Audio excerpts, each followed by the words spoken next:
Welcome to the Assembly Committee on Government Affairs. Will the Secretary please call the roll? Assemblyman Carter. Present. Assemblyman DeLong. Present. Assemblyman De Silva. Here. Assemblywoman Duran. Here. Assemblywoman Gonzalez. Here. Assemblyman Gurr. Here. Assemblyman Hibbets. Assemblyman Koenig. Assemblyman MacArthur. Here. Assemblyman Wynn. Here. Assemblywoman Taylor.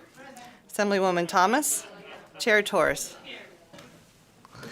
Welcome to the audience here in Carson City and those joining us by video conference in Las Vegas and those listening to us over the internet. Just a couple housekeeping items. As a reminder, please make sure that you silence your electronic devices. If you wish to testify, please sign in at the table by the door and provide a business card to the committee secretary. For those joining online, please be sure to mute your microphone when you're not speaking to minimize any background noise. When testifying, please turn on the microphone and clearly state your name, spell your name, and state your affiliation, if any, for the record. Then turn the microphone off each time you are done speaking. Handouts should have already been provided to the committee manager. We expect courtesy and respect in our interactions during the meeting, even if we may not agree with another person's position. Committee members will be using their laptops to view handouts and other documents. Please do not view this as a sign of disrespect or inattention. Public comment will be taken at the end of the meeting. Each person will be limited to 2 minutes. In addition, the public may submit written testimony to the committee up to 24 hours after the hearing.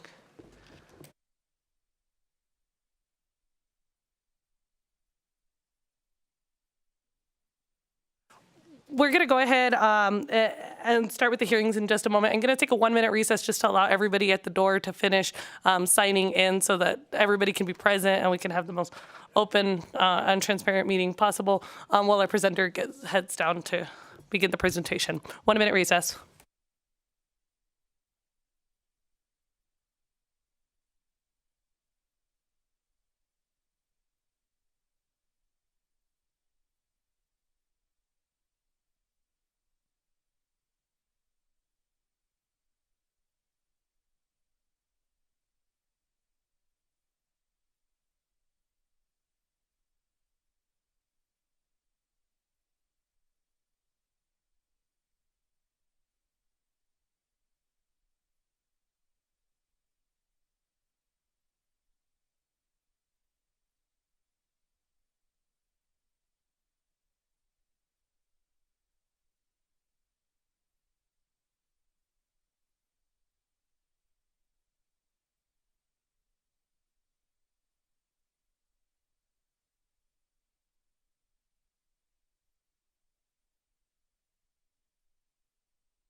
The Assembly Committee on Government Affairs, the hardest working committee in the Nevada State Assembly, will reconvene. We will open the hearing on AB 171. When you're ready, Assemblyman Duran. Good morning. Thank you, Chair, and the hardest working committee in Government Affairs. I am B. Duran, representing Assembly District 11 in Clark County. Thank you for the opportunity to present Assembly Bill 171, which revises provisions governing public works. With me today is Greg Esposito, Director of Public Relations and Government Affairs with Plumbers, Pipe Fitters, and Service Technicians, Local 525, and Rob Benner, who is Executive Secretary Treasurer of Northern Nevada Building Trades. They will be presenting the bill along with answering any questions you may have. Thank you. Morning, Chairwoman and members of the committee. I'm Greg Esposito, representing the Nevada State Pipe Trades. When a political subdivision awards a public works project, with a few exceptions, they use the lowest responsible bidder. This method doesn't completely consider if the contractor is a good community partner. A public works project can be considered an economic stimulus opportunity. The Congressional Budget Office recently estimated the multiplier effect of each dollar spent on infrastructure raised GDP in an area from $1 to $2.50 over several quarters. This is due in part to the payment of prevailing wages to workers on the project. Nevada's Department of Health and Human Services recently reported that in 22, there were over 150,000 employees in Nevada covered by Medicaid who worked for companies with 50 or more employees, and an associated 177,000 dependents, for a total of almost 330,000 individuals covered, and a total cost to Nevada Medicaid of over $1.2 billion. In 2017, the most recent numbers I could find, Clark County alone paid $133 million for medical assistance to indigent persons. Our position is that if a contractor is taking advantage of the economic stimulus opportunity that a public works project offers, they should meet criteria that show that they are a good community partner. And one way to do so is offer their employees that work on the project comprehensive health care for themselves and their dependents. To better explain the criteria we'd like to see added to NRS, I'll hand it over to my colleague, Rob Benner. Good morning, Madam Chair, members of the committee. Rob Benner, Executive Secretary Treasurer of the Northern Nevada Building Trades. I'll run through the bill a little bit today. The amended version strikes most of the previous text and replaces it with simple, responsible contractor language. Responsible contractor language establishes objective criteria and verifiable standards for contractors bidding on public works projects. This language would help protect taxpayers by ensuring that local quality standards, local levels of craftsmanship, and local economic development practices are upheld. It will also guarantee that responsible contractors win public bids rather than low-road contractors who cut corners in ways that impact workers' health care, training, and safety. This bill has 4 simple criteria for a public body to consider when deciding which contractor's bid to choose for a public works project. All of these criteria are already established and defined elsewhere in NRS. This bill would simply add them as criteria to ensure that the bidders selected for a public works project are responsible and will deliver results for Nevada's taxpayers. Section A would require the contractor to provide bona fide fringe benefits, including health insurance coverage for the employee and their dependents, excluding coverage of the Silver State Health Exchange, Medicare, or Medicaid. Bona fide benefits are already factored into the prevailing wage as per NRS 338035. This language would help ensure that the contractors who work on the prevailing wage projects are complying with the full intent of the law, and that is to provide health care for their workers. This measure would not increase costs, but it would help ensure that contractors are good actors when dealing with their employees' benefits. It would also save the public money by ensuring that construction workers are offered a health plan by their employer without having to resort to Medicare or Medicaid. Given the physical nature of the construction and the toll it takes on people's bodies, if construction workers don't get health care from their employers, eventually the cost of their inevitable care will end up in the hands of the government. Section B would require that the contractor have a good record of compliance with Nevada's existing prevailing wage laws. Section C also requires that the contractor have a history of having complied with Nevada's industrial insurance and regulations. Together, these 2 provisions would help ensure that selected contractors had a history of being good actors. Some public bodies already request a letter of no violations from the Nevada Labor Commissioner as part of the bid package for a project. These provisions would help ensure that reputable contractors with proven track records complete jobs efficiently and within budget without the need for additional reconstruction later on. Contractors with workplace law violations are more than 5 times as likely to have low performance rating as contractors with a clean record of workplace law compliance. By by weeding out cut-rate contractors, responsible bidder laws encourage successful project delivery and ensure that public bodies get the quality they pay for. Section D would require that the contractor offer some kind of professional development and training to their workers. This section is relatively broadly defined. The contractor could offer anything from a partnership with a registered apprenticeship program to tuition assistance or reimbursement for professional certificate programs.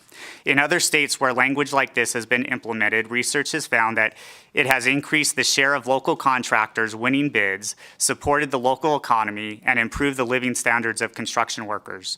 In addition, one of Governor Lombardo's focuses has been on workforce development, and we believe this language would help alleviate the statewide shortage of construction workers that Nevada is currently facing. This type of language has also been found to increase competition. In a study of the effect of local responsible bidder laws on bid outcomes in Illinois and Indiana, the Illinois Economic Policy Institute actually found that responsible bidder laws like these increased competition by 8%. Contractors are more likely to bid on projects when they're confident that they're not going to be underbid by low-road, out-of-state contractors.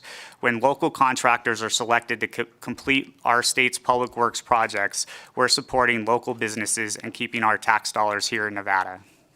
Thank you. With that, I think we can take questions. Members, any questions? Assemblyman Koenig. So, thank you, Chair. So forgive my lack of knowledge, but I'm a freshman and I'm just getting into this. But if I could get a quick definition of how prevailing wage is calculated. I think you mentioned something that health insurance was considered into the prevailing wage numbers. Is that correct? That is correct. Your name. Oh, Rob Benner for the record, sorry. That is correct. Labor Commissioner actually every 2 years sends out a survey to all the contractors in Nevada, and they report on their what they pay for wages and for bona fide benefits as described in NRS, and then those total, whatever the prevailing wage of that survey is, that is set for that trade, and it's trade specific. Follow up if I may, Chair. So prevailing wage calculates in health insurance, but it doesn't guarantee that. So you're getting paid as if you were providing health insurance, but if you're not providing health insurance, then you're making more money, I guess. Is that correct? Yeah. Rob Benner for the record, that is correct. Can I add something to the answer? And that's the problem. Oh, Greg Esposito. And Greg Esposito for the record. And that's the problem. See, so as Mr. Benner explained, construction workers are going to get hurt. They're going to get sick. Their family members are going to get sick. And if they're handed all the money on the check, they're less likely to buy themselves a comprehensive health care plan that can support them now and later on. They're going to spend it. They're going to buy things. So this bill would make it to where they're insured. Members, any additional questions? Assemblyman Thomas. Good morning, and thank you, Madam Chair, and thank you for the presentation.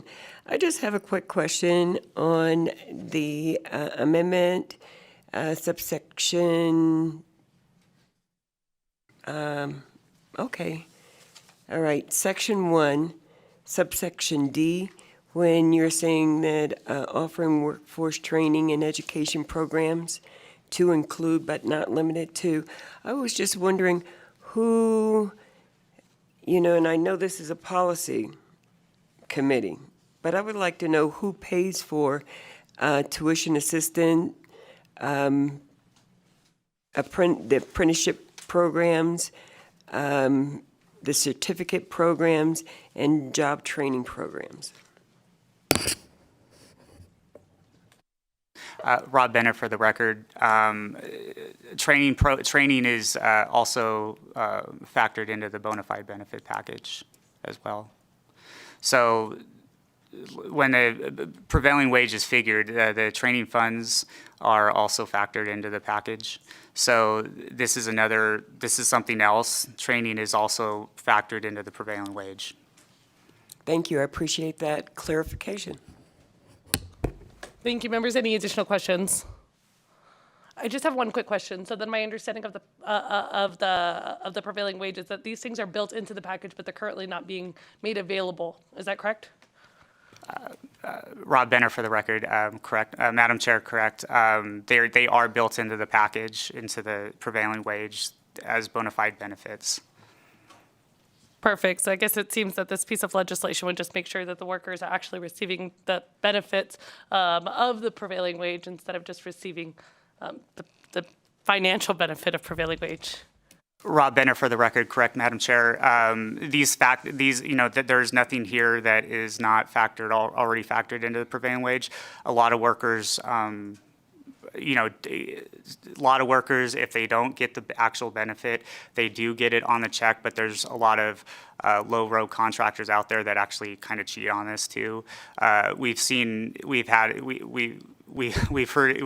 contractors, like with healthcare, they say they have their own healthcare plan, but it was actually a gym membership and not healthcare.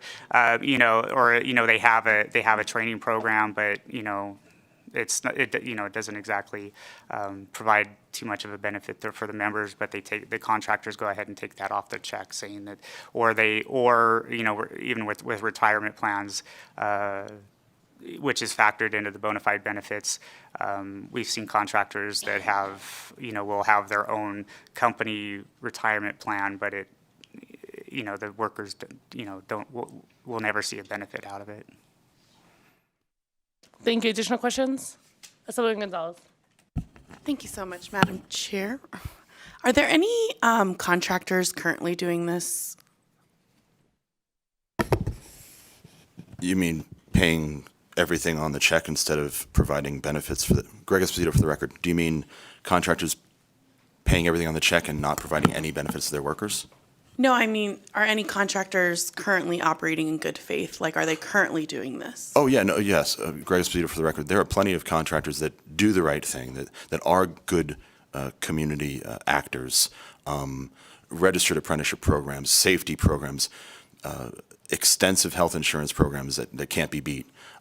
Plenty of contractors. Our goal is to weed out the ones that aren't doing the right thing or not properly serving their workers and therefore the community. Thank you. Members, additional questions? Assemblyman Gurr, and then Assemblyman Taylor. Thank you, Chair. Good morning. Thank you for the presentation and for the discussion the other day about the bill. Looking through your amendment and through the bill, where's the enforceability? Who does that lie with? And how, if they're doing it illegally now, what makes them step up to the plate, do it right? Greg Esposito, for the record. Well, this bill would be on the front end of the project where a contractor would have to show that they do these things. They have a bona fide healthcare plan. They do offer some sort of training, workforce development training, or they wouldn't win the contract. So the enforcement would be by the public body when they put out their bid documents. Each contractor that bids should prove these criteria, and when they can't prove that criteria, they don't win the bid. Okay, they win the bid, then who guarantees that they make their payments? How do they prove to whatever body, and that's the other question, the Labor Relations Board, or how do they prove they've made the payments? Greg Esposito, for the record. So on a public works project, a contractor has to submit a wage sheet to the public body that they're working for, that they're doing the project for. That wage sheet, they list out wages, health care, and other benefits, certain limited benefits. So the public body looks at those wage sheets and makes sure that the right thing's being done. And there are people, and if a worker isn't getting paid what they know what they need to get paid, they can take it to the Labor Commissioner. And Labor Commissioner would then open an investigation into the business practices and the payment practices of the contractor. Assemblyman Taylor. Thank you, Chair. Good morning. Thank you to my colleague and Mr. Benner and Mr. Esposito for bringing this forward. Just a question on the impact. Do you anticipate, you mentioned a little bit about it could help our construction workers here in our state. Do you anticipate any impact on those who actually bid or on the contractors? Greg Esposito for the record. There will be an impact on contractors that are not good members of the community, where they're not going to be allowed to bid on work. So, yay on that. But as far as other contractors, since the wage is already set and all these benefits are part of the wage, they're not going to have an economic impact because they're already paying that much. There may be an administrative impact where now they have to, if they didn't have one before, they're going to have to enroll in a healthcare plan and offer that healthcare plan. So I can imagine there would be some, for contractors that don't currently offer healthcare, there will be some sort of administrative change where they have to now, start offering a healthcare plan and some training. And, I hate to say this, but if you want to take part in the economic stimulus that a state, county, or city is providing, then you have to check certain boxes. And if you're not willing to check those boxes, bid private projects, which don't have these requirements. Thank you. Mr. Esposito. Thank you, Chair. I apologize. Assemblyman Carter. Good morning. A two-part question is, what about if somebody's, because we're talking about family insurance here, what about if somebody's spouse or significant other has better insurance or has good, credible coverage? And two, why is this bill excluding plans through the Silver State Health Exchange?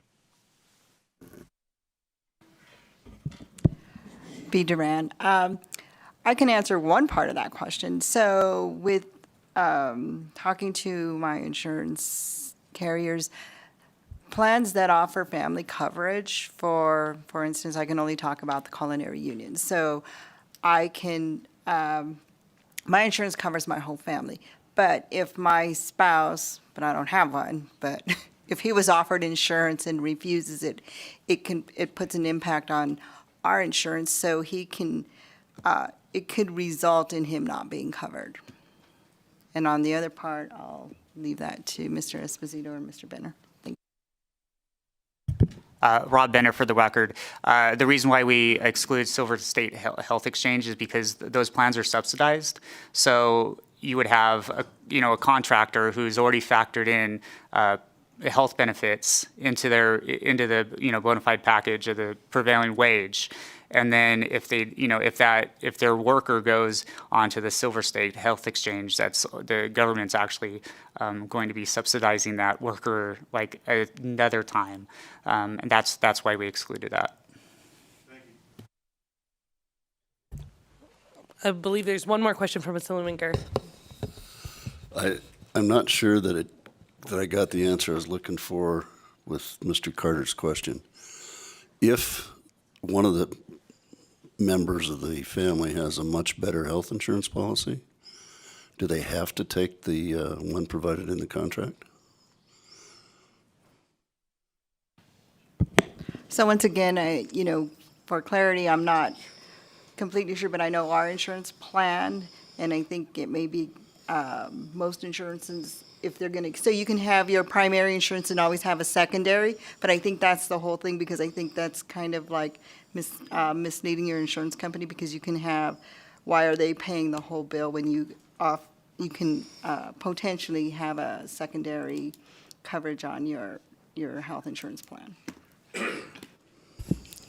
If I may add, Greg Esposito for the record. Everyone in the room knows that insurance companies don't like paying out, and if they can find an excuse to not pay out, they will. And what we're finding is, if a spouse could have had insurance and declines it, the providing health insurance company of the other spouse throws up their hands and say, "Hey, you could have been covered. Why are we responsible when you could have had your own?" So yes, insurance is set up to cover spouses, but they also know that if they should have been covered somewhere else, they're gonna say, "We're not going to cover you now because you declined your own insurance." That's what's happening.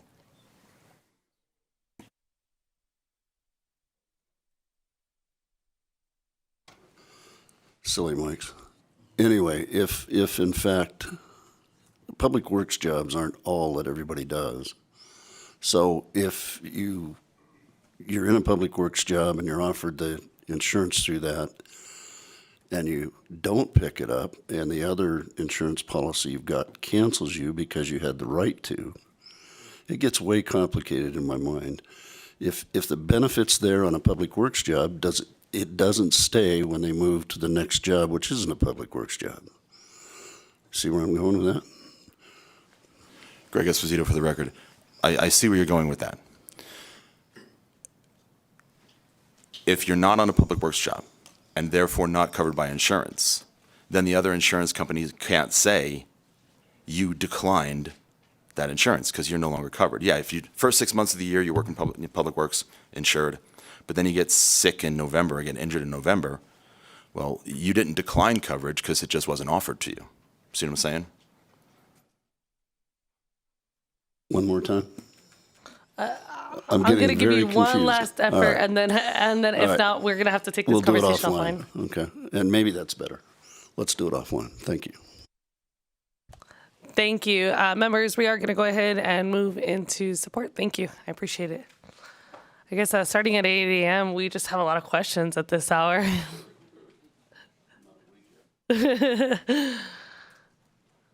All right, at this time, I'll invite anyone wishing to testify in support of AB 171.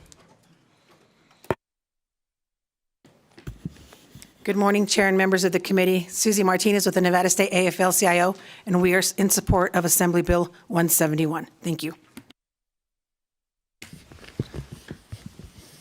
Good morning, Chairwoman Torres and members of the committee. My name is Paul Cathan, and I represent the Culinary Workers Union Local 226. The Culinary Union supports Assembly Bill 171, and I want to thank Assemblywoman Duran for bringing forward the bill. Nevada needs to make sure that employers responsible for completing public works projects are good community partners and treat workers with dignity and respect. On a personal note, I've spent the last couple of years caring for my father as he's gotten more surgeries than I can count as a result of his lifelong career in the building trades. And the state has a special responsibility to make sure that workers who are working on behalf of the state have the care that they need. The Culinary Union urges the committee to support and pass Assembly Bill 171. Thank you. Good morning, Madam Chair and members of the committee. My name is Jake McNeil for the record, JakeMcNeill. I'm a member of and here representing Laborers Union Local 169, and we are here to testify in support of this bill as it is written today. Thank you. Good morning, Madam Chair, Torres, committee members. My name is Alfonso Lopez. I'm with the Sheet Metal Workers Union, Local 88, and also here in support of AB 171. Thank you.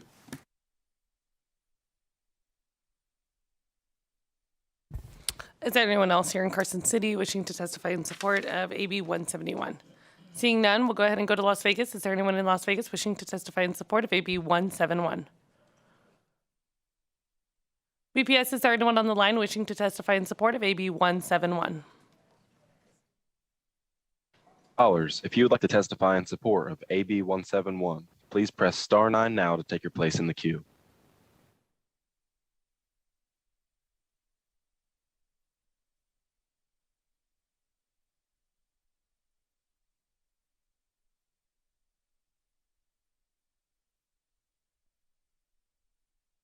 Good morning, Chairman Torres, members of the committee. For the record, my name is Edward Goodrich, representing the International Alliance of Theatrical Stage Employees, Local 363 in Reno. I am here in full support of Assembly Bill 171, and I urge the committee to support it as well. I'll try and be brief. Thank you. Thank you. Next caller, please.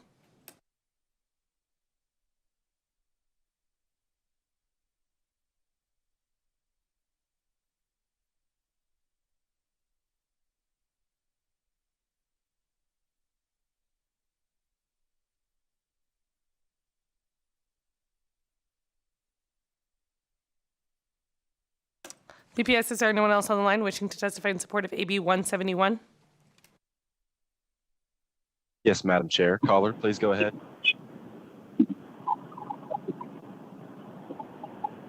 Good morning, Madam Chairwoman Torres. Please proceed.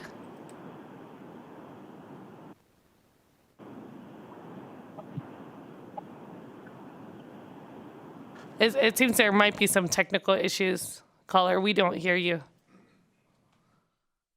BPS, next caller. Can you hear me now? Oh, yes, we can hear you now. Go ahead.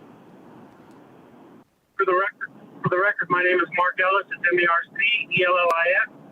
I represent Communication Workers of America Local 9413, and we are in full support of AB 171. Thank you.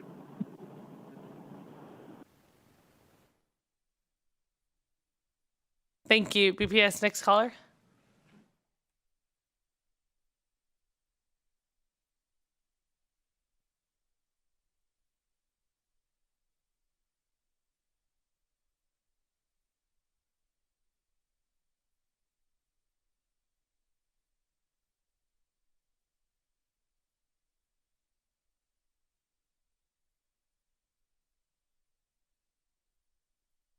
Good morning.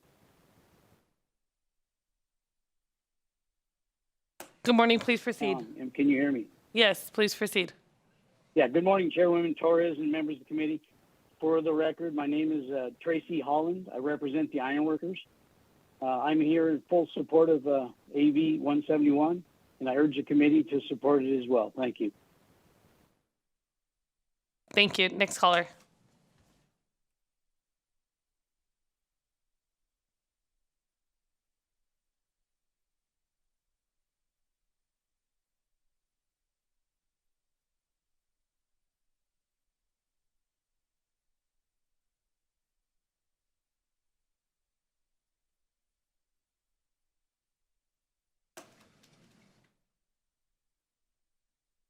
BPS, is there anyone else online in support of AB 171? Yes, good morning, committee. Hi, good morning. Please proceed. Can you hear? Yes, my name is Larry Wilson with the United Auto Workers, and I'm here in full support of AB 171, and I urge the committee to support it. Thank you. I appreciate that. Next caller, please.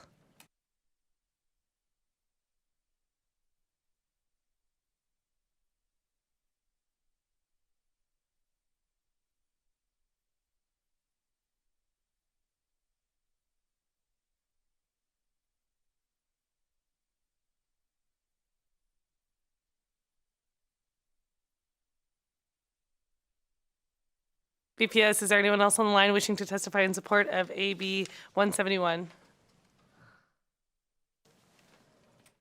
Caller, if you wish to testify, please press star 6 to unmute your microphone.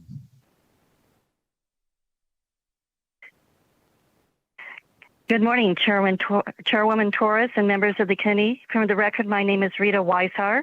I'm in full support of AB 171 and urge the committee to support it as well. Thank you. Thank you. Next caller, BPS.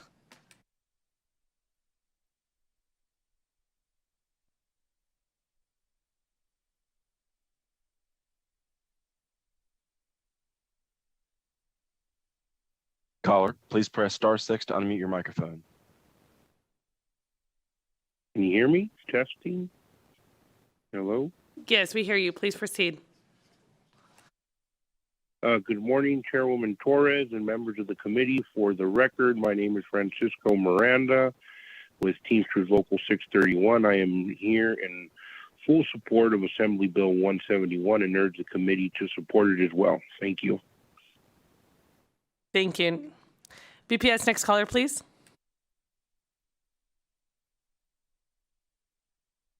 Good morning, Assembly and Chairwoman Torres. My name is Alberto Gonzalez. I am the Vice President for Communication Workers of America, Local 9413, and we are in full support of Assembly Bill 171. Thank you. Thank you. BPS, next caller. Good morning. Good morning. Can you guys hear me? Yes, we can. Please proceed. Please state your name and spell your name for the record. Okay. Good morning, Madam Chair and members of the committee. For the record, my name is Linda Ward-Smith, and I am here in support of AB 171, and I urge the committee to support it as well. Thank you. And I apologize, Ms. Smith, is there anybody you're speaking on behalf of today?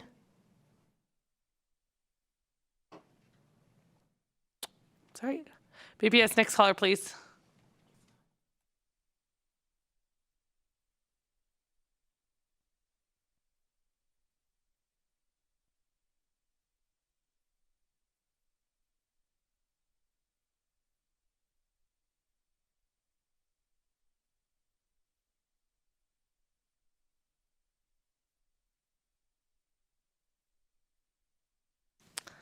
BPS, is there anyone else on the line wishing to testify in support of AB 171? Go ahead. Yes, Madam Chairwoman. Can you hear me? Yes, we can hear you. Please proceed. Great. Good morning, Madam Chair, members of the committee. For the record, my name is Liz Sorensen, and I'm the president of the Nevada State AFL-CIO. And I apologize, that's L-I-Z and then S-O-R-E-N-S-O-N. I am obviously in support of AB 171, and I urge the entire committee to support the bill as well. Thank you so much. If you recently joined the call and would like to testify in support, please press star 9 to take your place in the queue.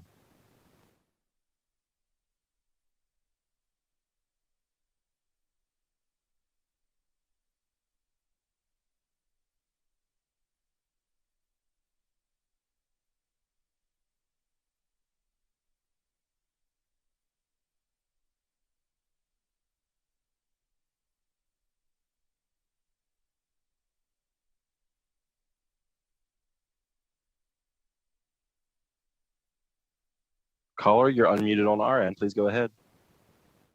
Yes, good morning, Madam Chairwoman Torres. This is Lou DeSalvio, President of Labor's Local 872, and we fully support AB 171. Thank you. Thank you. BPS, next caller. Good morning, Chairwoman Torres and the members of the committee. For the record, my name is Robert Sumlin, R-O-B-E-R-T S-U-M-L-I-N, and I'm with the Machinists Union, Local SC 711 Las Vegas. I am here in full support of Assembly Bill 171, and I urge the committee to support it as well. Thank you. Thank you. BPS, next caller.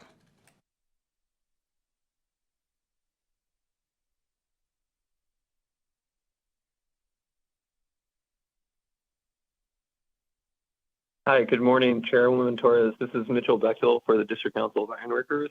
We're in full support of Assembly Bill 171, and I urge the committee to support it as well. Thank you.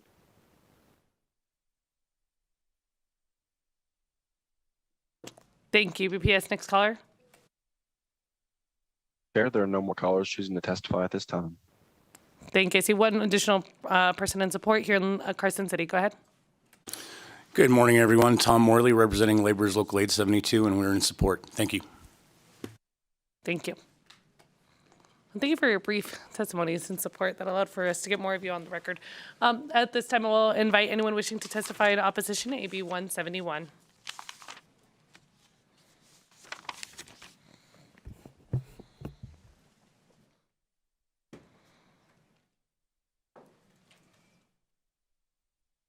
Whenever you're ready. Okay. Good morning, Chair Torres, Vice Chair Duran, Joanna Jacob on behalf of Clark County, testifying opposed today just under the rules of the committee. We are not opposed to best value as a way to award a contract, and I have met with Assemblywoman Duran, and I just saw the new version of the amendment this morning. We did not have any issues with enforcing the insurance coverage provisions on an earlier version of the amendment. And I guess my real testimony here is about the enforceability, as has been discussed by this committee, that the local agencies would be enforcing this. And this is just as a reminder, is as we are trying to decide how to award a contract that is going to go out into the community. And so really want to work with the sponsors and the proponents on how we would do that in a fair and objective way and also verifiable way. If we could do this by documentation submitted by the contractor, I'm assuming a certification letter or those types of things, that is what is our angle here, in that we want to make sure that we can award bids in a fair and objective way, and also because we are under a lot of pressure from the community to do it also quickly. And that is our main concern. And also on the insurance coverage issue, on the questions of coverage that were discussed, that kind of illustrates, I guess, on how would we document those concerns. Just from an agency perspective, I want to be able, I guess, as we work forward to this, to think on how the contractors would be able to supply this evidence so that we could award the bid, and that also it is in a objective and fair way. And that is why we're opposed, mostly because we would like to work with the proponents on the amendment to address those concerns. Thank you.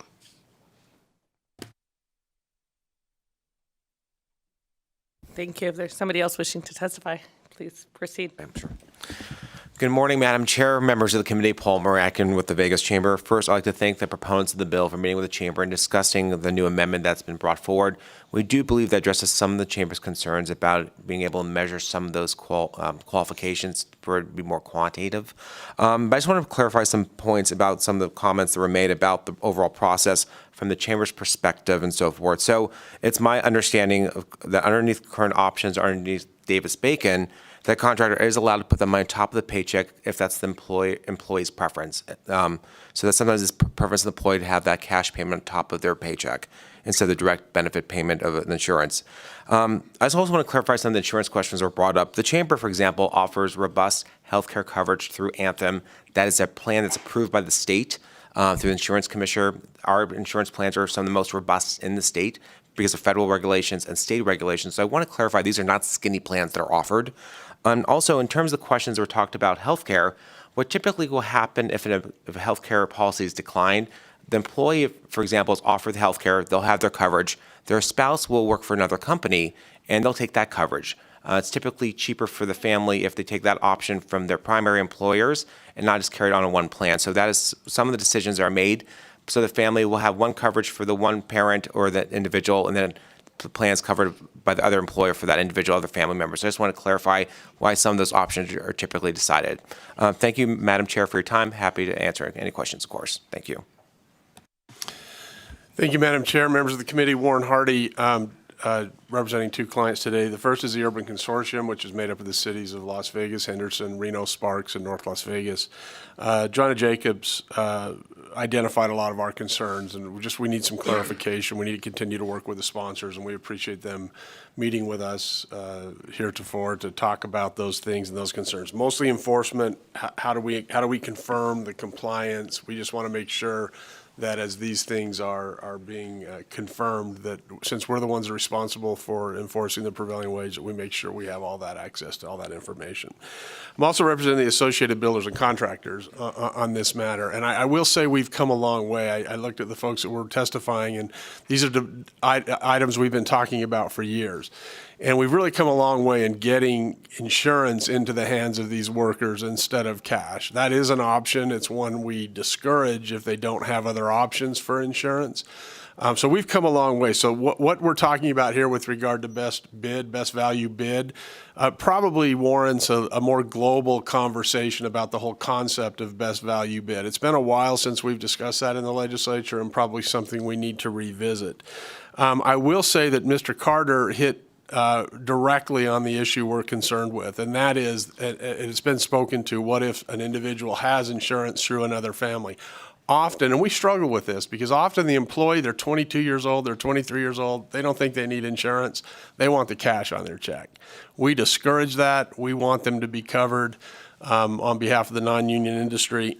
But oftentimes they will have good coverage through their spouse. And so they look at it and say, we would like the best of both worlds. I've got good insurance coverage already through my spouse. So on my job in construction, let me take the cash. And so those kinds of options are things that family discuss.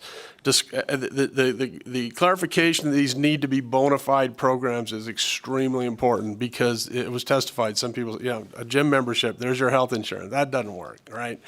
So the last thing I would say is we really want to continue to work on this. We don't have any real concerns with the intent of what we're trying to do here, but the devil's always in the details, and we want to make sure, particularly Mr. Carter's question, is addressed sufficiently. Thank you. Thank you. Assemblyman Carter's looking forward to working with you on that. Next. Thank you, Madam Chair and members of the hardest working committee.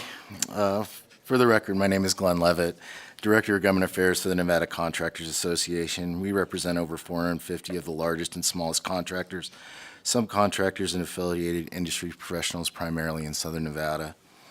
The Nevada Contractors Association is opposed as written. We've discussed the proposed amendments with the proponents, and we are reviewing it with our membership. We have concerns that it is adding subjective criteria by which a awarding body could throw out a responsible and responsive bid.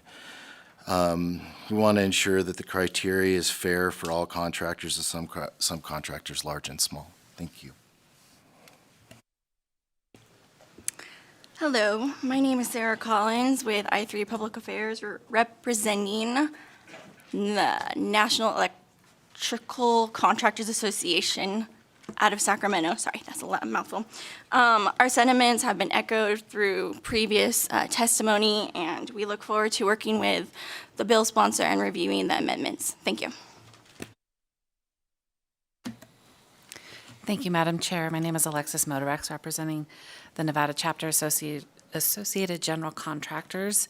I'm representing the commercial construction industry in Northern Nevada. As amended, AB 171 would preclude small business, many of which are minority and women-owned businesses, from competing for public works. Many of these small firms grow their business by doing public works because it is a guaranteed paycheck and a way to build a reputation.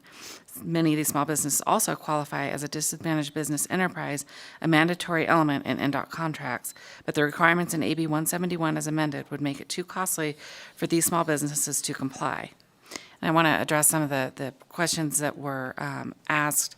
An employer who provides health insurance that doesn't necessarily meet the definition of a bona fide benefit will end up paying the full amount of the prevailing wage on a public work, in addition to the health benefits that they're already paying their employees. So they're potentially getting hit twice in order to be able to compete and perform these public works. Thank you. Good morning, Madam Chair and committee members. My name is Justin Ivory. I own A1 Steel. We're actually a small non-union steel contractor in Sparks, Nevada. And a couple of things to just kind of to start off with is I really don't understand about this bill is, does this address the general contractor that presents the bid, or does this also go to all the subcontractors? Because many times, if a general contractor submits a bid, he might have 3 employees, right? Where all the employees are the subcontractors doing the work. So if it doesn't address the subcontractors doing the work, I'm not sure we're really getting much bang for the buck with this bill. Regardless, I oppose it, and the biggest reason is, think of yourselves as, did you all start off as legislators, or did you kind of grow into this seat, right? Many contractors don't start off one day as a contractor. They start off as a handyman, carpenter, an iron worker, whatever it happens to be, and they slowly grow their business. When you're first looking for a customer as a contractor, one of the best places to go is Public Works. It's guaranteed not to bid peddle, right? You're pretty much guaranteed to get paid, right? Open and fair competition. But a lot of these guys that start off, men and women, they cannot start off by offering health care benefits to employees and family members. It's just not a reality to it. They aren't doing 100% public works jobs. So if they have to go and provide it on the public works job, it puts them at a huge disadvantage on the private work they're doing. So at the end of the day, if you're going to require that contractors provide health care benefits for the employee and the family, all you're really going to do is make the bigger contractors bigger, and the smaller contractors will not show up at the bid openings because they won't qualify. You're not going to create a better scenario. You're going to create less competition, and you're going to make the bigger guys bigger. Thank you. Good morning, Madam Chair and committee. My name is Jarrett Rosenau, here representing Nevada AGC and Clark Sullivan Construction. I'm the president of Clark Sullivan Construction.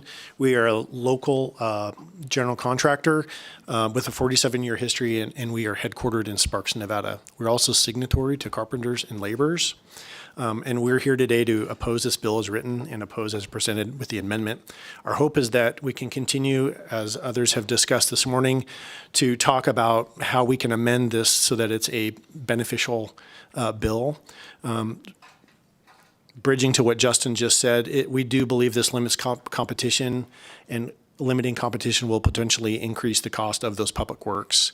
And it seems like there's an undercurrent to this bill that will ultimately try to streamline this to union contractors. I know that sounds counterintuitive, that since I'm a union contractor that I wouldn't be in favor of this, but that's the case.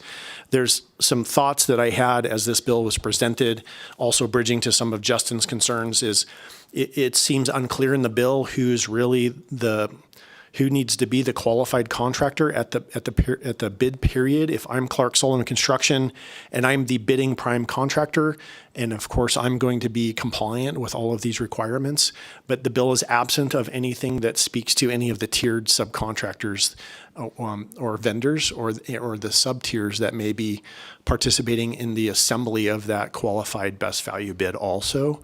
And then whose burden is the responsibility to verify that those people who are all I'm taking proposals from are qualified to be bidding and are in good standing with the state.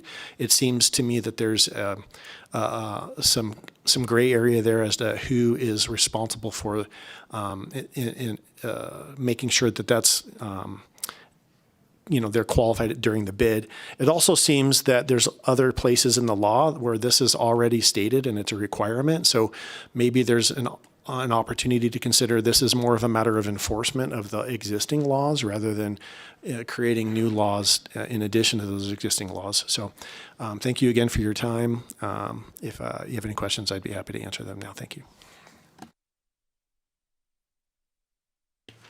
Thank you, Madam Chair, members of the committee. For the record, Jessica Ferrato here on behalf of Granite Construction. Just want to highlight that Granite is a union contractor and provides a robust health care and benefit program for all of their full-time employees. We do have concerns about the bill, particularly provisions that would disqualify many reputable union contractors. Just as an example, truck drivers don't have a program that would qualify under this bill. We are a union contractor, but this would disqualify us because there's no program in existence for Northern Nevada. So I think that the rigidity of the bill is a concern to us from a lot of different factors, and as a union contractor would like to see some changes. Looking forward to working with the sponsor, and I'm here to answer any questions. Thank you. Thank you. Is there anyone else here in Carson City wishing to testify in opposition to AB 171? Is there anyone in Las Vegas wishing to testify in opposition to AB 171? Seeing none. BPS, is there anyone on the line wishing to testify in opposition to AB 171? Callers, if you would like to testify in opposition to AB 171, please press star 9 now to take your place in the queue.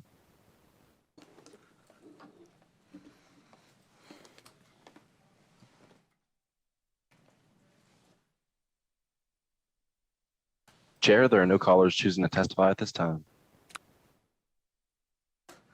Thank you, and I will let just the public know, and I want the record to reflect that we allowed for the opposition to this legislation to come forward. I did not time speakers, and I did just kind of let you all go a little bit over sometimes, just to make sure that we were able to fairly hear any opposition. Is there anyone wishing to testify neutral to AB 171?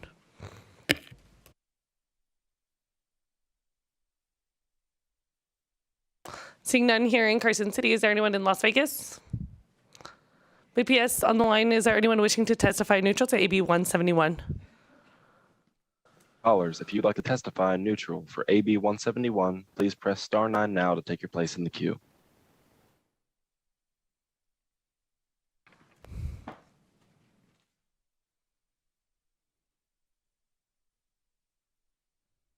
Chair, there are no callers choosing to testify at this time. Thank you, and I'll go ahead and invite the bill sponsor up for any closing remarks.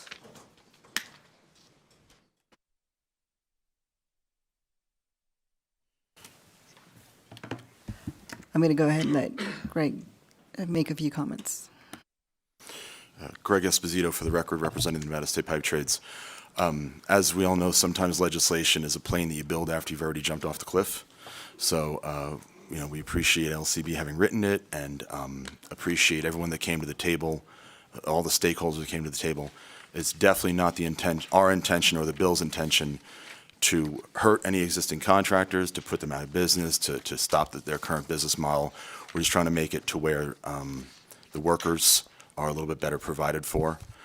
So very much looking forward to working with everybody who testified, putting a stakeholder meeting together and going over everything that we can do to make it this to where everyone comes to the table not upset with us. So thank you for your time today. Thank you. At this time, we'll go ahead and close the hearing on AB 171. And we will open the hearing on AB 210, which revises provisions governing public works. Councilwoman Dern, when you're ready. Thank you. Here we go. Thank you, Madam Chair and committee members. Again, you know who I am. I am B. Duran, representing Assembly District 11 in Clark County. Thank you for the opportunity to present Assembly Bill 210, which revises provisions, again, governing public works. A little different from the first bill. With me today, again, is Greg Esposito, Director of Public Relations and Government Affairs, with plumbers, pipe fitters, and service technicians, Local 525, as well as Savannah Palmera, business representative for LU 159 of DC 16, International Union of Painters and Allied Trades, and finally, Christian Ceperas, organizer, LU 159 of DC 16, International Union of Painters and Allied Trades. They will be presenting the bill, along with answering any questions that you may have as well. Thank you. Good morning, Chairwoman and members of the committee. I'm Greg Esposito, representing the Nevada State Pipe Trades. Currently, in Nevada, if a contractor is caught cheating a worker out of wages by the Labor Commissioner, all they owe that worker is the wages that they originally earned. The Labor Commissioner can collect a penalty, but there is no further compensation to the aggrieved worker. This has resulted in widespread worker abuse. The intent of AB 210 is to dissuade contractors from cheating their workers and to provide a tool to workers so it is harder to be cheated. On page 7 of the bill, section 6(2)(b) provides damages to a worker equal to the difference between the prevailing wages required to be paid and the wages the contractor actually paid. So basically, double damages. The intent is if the contractor willfully cheats a worker, errors happen.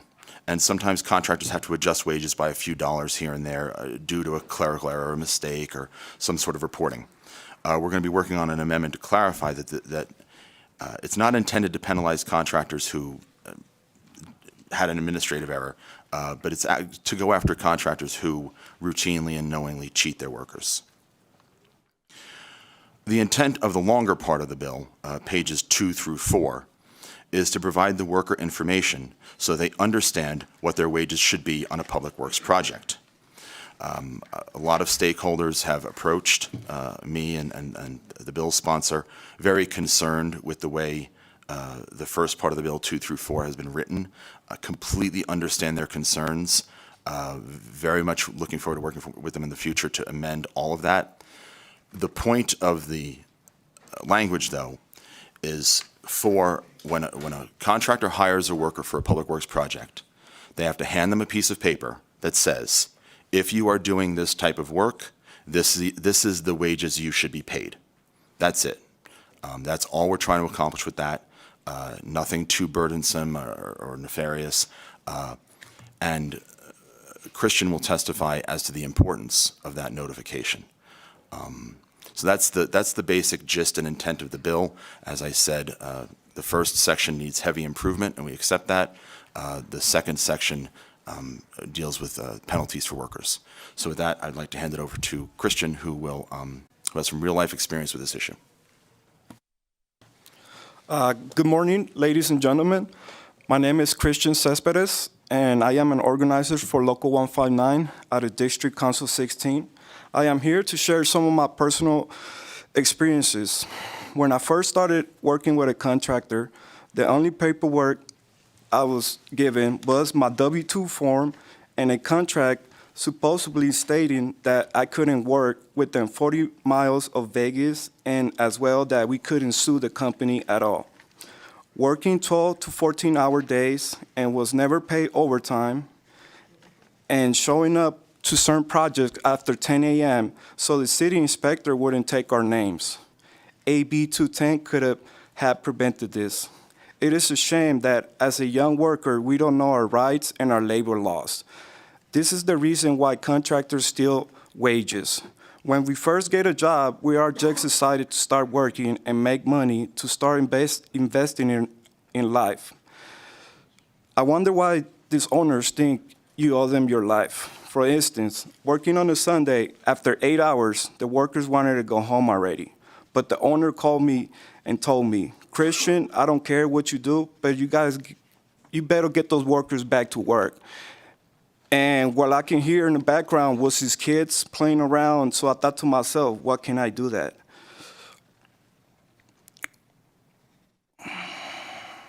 I'm sorry. These contractors don't change for the better, but they adapt on how they can manipulate the law. This company is a repeat offender of wage theft. In 2014, it was in Utah, and here we are in 2023, and the company was caught once again, this time in 4 states, Nevada being one. This is why the language in AB 210 on double penalties is so important in our state. We need to educate our workers, and we need to have an option to impose stricter penalties on the contractors who steal wages from those workers. Double penalties are going to change many of life workers. As a father of 4 children, I financially struggle sometimes. Having this penalty might secure a better future for my family. I wish I would have known my rights from the beginning. This could have prevented all of this. We as workers, we should have the right to be educated. So now I have the pleasure to introduce one of the most significant role models in my life, a leader that is devoted for equality and justice for all, no matter who they are, a leader that changed my life, and Savannah Palmyra. Good morning, Madam Chair and the rest of the committee. Thank you for giving me the chance to speak. Like Christian said, my name is Savannah Palmyra. I am a business representative of Local Union 159, District Council 16 of the International Union of Painters and Allied Trades, and we can call it IUPAT from now on. I am a native of this great state, and I was born and raised in Las Vegas, so thank you for giving me the opportunity to speak to you on AB 210. In 2019, I started to run into a painting contractor all over town in Las Vegas. And after I started interviewing the workers, it was very apparent very soon that something was terribly wrong. I would interview several of these workers, and the same version of the same story kept coming up, and it was that we don't get paid overtime at this company. They were working in excess of 12 hours, 14 hours a day. We don't get paid overtime. This company claimed to have over 400 workers. 400 workers in and out of our state not getting paid the correct overtime. They were not being compensated properly by the law. After nearly 3 years of a Department of Labor investigation into a Fair Labor Standard Act violation, I am happy to report that these workers will be awarded approximately $1.9 million back in stolen wages. I am even happier to report that they will receive 100% of liquidated damages. Currently, the state of Nevada, we do not impose this penalty, and I'm here today to speak on behalf of those workers and their stories. I have countless stories from workers about how damaging wage theft is to their livelihood, and I want to share one specific story that can show you the importance of the language in AB 210. AB 210 has the opportunity to change lives. One of these workers from that said company came to me recently with a very big problem. His wife was pregnant, and she had lost the baby. His wife lost so much blood that she nearly died. He told me that when he had asked the company for health insurance, he was denied. He also told me that the contractor sent his quote-unquote goons to his house for proof that she had actually had a miscarriage. One thing he told me that he was worried about and was devastated on was how is he going to pay these hospital bills? It's so expensive, how is he going to pay? Can you imagine, as I do, what this worker's life would have been if he had been given health insurance? If he had been paid his correct wages? This worker, I'm happy to report, will be awarded his stolen wages that may help him pay his debt, but it's the liquidated damages that are going to help him and his wife start over again. How many workers in our state have similar stories? How much does that cost our workers? And how much does that cost the state of Nevada? The language in AB 210 now provides the state with an opportunity to impose double penalties on contractors who do not pay the correct prevailing wage. This may help offenders of wage theft from the past to think twice before doing it again. It also gives the state the power to educate workers stepping foot on public works projects of their rights in their preferred language. AB 210 provides a great opportunity to the state to not only educate Nevada's workforce, but to empower that workforce to coming forward and to report violations. Educated workers can be the state's eyes and ears reporting these violations in AB 210. Thank you all for your time, and I ask for your support on AB 210. Thank you. Members, any questions? Doesn't appear my members have any. Assemblymember Hibbets. Thank you, Chair. Quick question, I may have missed it in the bill itself. Is there a mechanism in here to determine how the information is translated from English to the preferred language? Are we using Google Translate? Are we using a certified interpreter? How's that going to happen? Greg Esposito for the record. I really don't want to dive too much into the translation aspect because that's very much going to get changed. It's one of the things that our people that have come to me have said that's just going to be very cumbersome. Our goal is to make sure that the language is available in the most common languages in that jurisdiction, probably English, Spanish, either Tagalog or Mandarin maybe. And the form is going to be provided, the template is going to be provided by the Nevada Labor Commissioner. So honestly, once you create the template, all you have to do is plug in the classification of the worker and the wage. And then that template can be used time and again, year after year, because the language saying this is what you should get paid doesn't change. It's just the amount that gets changed. So there you go. Thank you, Mr. Esposito. Thank you, Chair. Thank you. Members, any additional questions? I don't see any additional questions, but I will just make a couple comments regarding the language stuff, just making sure that, I think some of the language that we've seen in other bills this cycle and in previous cycles have requested there to be multiple languages like those that are on the ballot in that jurisdiction. That might be one way to go about it, to require the most common languages in that area. Looking at Clark County, that would be, I think that's exactly what it is. It would be English, Spanish, and Tagalog. It's also a good way to put it into statute so that if those languages changed, right? If, all of a sudden we have an influx of immigrants from a different community that speak a different language, we would have that kind of addressed in there. And to Mr. Hibbett's point, I do appreciate Assemblymember Hibbett's point, just making sure that those are fair translations. Unfortunately, I think that there's a number of agencies that have used Google Translate to translate documents, and we know that, as somebody that is bilingual, I know that does not always have that effect. But thank you so much. I don't believe there's any other questions from our committee. Thank you.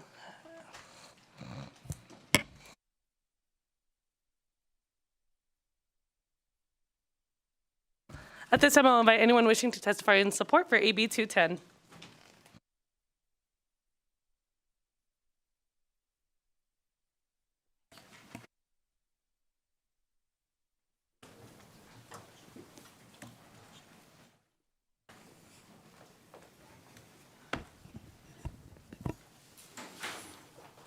Thank you, members of the committee. My name is Vince Saavedra for the record. Vince, V-I-N-C-E, Saavedra, S-A-A-V-E-D-R-A. I am the Executive Secretary Treasurer to the Southern Nevada Building Trades Unions. We're in full support of this bill. As you heard right now, this isn't some kind of sob story that, somebody was misclassified or didn't get paid right. These types of actions from greed cause real-life consequences, as you heard. So with all that being said, I please urge everybody on the committee to support this bill. Thank you. Good morning, everyone. For the record, Tom Morley, representing Laborers Local 872. This kind of thing happens all the time on public works where workers are getting cheated, and we urge your full support. Thank you.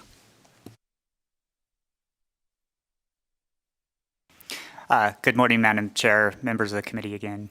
Rob Benner, Secretary-Treasurer of the Northern Nevada Building Trades. We see this a lot, and a lot of contractors, when the penalties are low, if they get caught and they have to pay a small fine, they put it down to, it's just the cost of doing business. When they cheat workers and hurt workers and hurt their families, we need to make sure that the penalties are commiserate to that and aren't just cost of doing business. Thank you. Good morning, Chairwoman Torres and members of the committee. For the record, my name is Susie Martinez, and I am the Executive Secretary Treasurer of the Nevada State AFL-CIO. And on behalf of over 150,000 members and 120 unions, we are in full support of Assembly Bill 210. This legislation addresses a significant issue in our workforce. All workers should be aware of the fine details of their employment, no matter what their background or the language that they speak. Additionally, this bill provides penalties for contractors and subcontractors who fail to pay the prevailing wage to the affected workers. And with that being said, we are in full support. Thank you. Hello again, Jake McNeil for the record, JAKEMCNEILL, here representing Laborers Local 169 out of Reno, Nevada, and we're in full support of this bill. Thank you. Good morning again, Chairwoman Torres and members of the committee. My name is Paul Catha, that's spelled C-A-T-H-A, and I represent the Culinary Workers Union Local 226. The Culinary Union supports Assembly Bill 210. Culinary Union members come from 178 countries and speak over 40 different languages. While this bill would not affect Culinary Union members, the Culinary Union understands that language access can be a barrier to workers' rights on the job. The Culinary Union supports Assembly Bill 210 and encourages the committee to do so as well. Morning, Chair Torres. Andy Donnie for the record with Labor Employers Cooperation and Education Trust in support of the bill. Thank you. Thank you. Just let the record reflect. Congratulations, Mr. Donahue, on your recent marriage. Thank you, Chair. Good morning, Madam Chair, committee members. My name is Alfonso Lopez. I represent the Sheet Metal Workers Local 88 down in Las Vegas. I'm here in full support of this bill because I've been an organizer for over 18 years now, and I've seen some of the examples that have been ongoing. These contractors are awarded $1 million projects, and they're fined maybe $500 per worker. So inevitably, it's really the cost of doing business on these jobs. It doesn't sting them at all. We need to send a clear message that if you're not going to play by the rules, that you should pay the consequences. Thank you.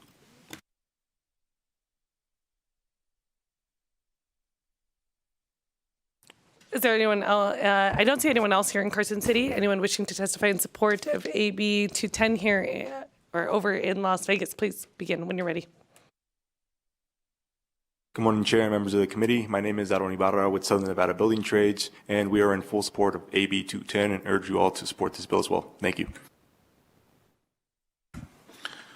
Good morning, Chair and members of the committee. My name is Jimmy Schwarz, J-I-M-M-Y-S-C-H-W-A-R-Z. I'm a member of Ironworkers Local 433. I support this bill, and I urge you to as well. Thank you. Good morning. For the record, I'm Steve Antine with Local 88 Sheet Metal Workers, and I'm in full support of this bill. Good morning. My name is Ronald Young, R-O-N-A-L-D-Y-O-U-N-G. I represent the IBW Local 357, and we stand in full support of AB 210. Thank you. Good morning, Madam Chair. My name is Kenneth Bosket. I represent the Sheet Metal Local 88 in Las Vegas, Nevada. On a personal note, I just want to state that Christian's testimony is very touching. And though employees, I realize they're trying to make a profit, but it's not right. It's not right that they do it in such a manner. So I urge you to support this bill, and I'm in support of AB 210. Thank you. Good morning, Madam Chair and members of the committee. My name is Jacob Gonzalez with the Bricklayers, Local 13 Nevada, and we are in full support of AB 210. Thank you. Hi everybody, my name is Eduardo Zavala. I represent the Bricklayers Union in Nevada, and we support the AB 210. Thank you.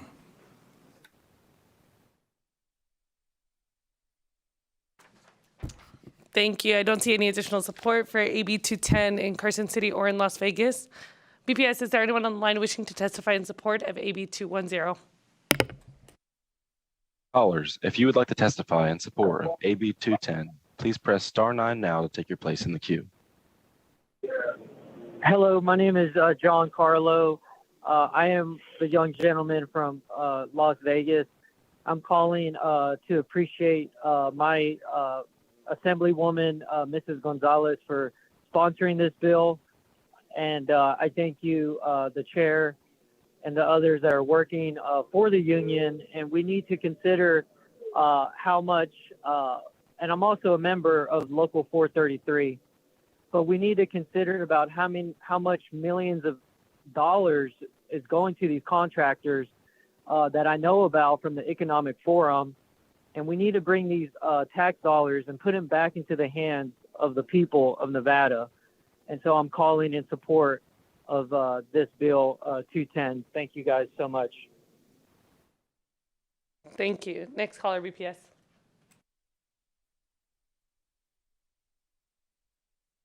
Good morning, Chairman Torres and members of the committee. For the record, my name is Edward Goodrich. I represent the International Alliance of Theatrical Stage Employees, Local 363 in Reno. We're here in full support of Assembly Bill 210. In the final analysis, this bill is simply a necessary mechanism to keep those who would be inclined to cheat honest. And I urge the committee to support honesty as well. Thank you for your time. Thank you, BPS. Next caller. Yes, good morning, Chairwoman Torres and members of the committee. For the record, my name is Francisco Miranda. I'm a Teamster with Local 631. I'm here in full support of Assembly Bill 210 and urge the committee to support the bill as well. Thank you.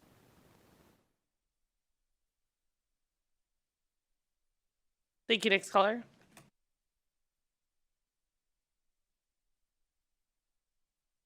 Good morning, Ms.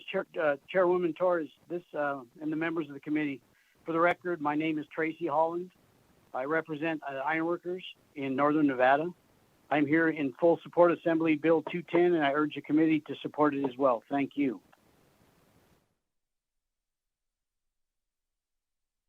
Thank you. Next caller.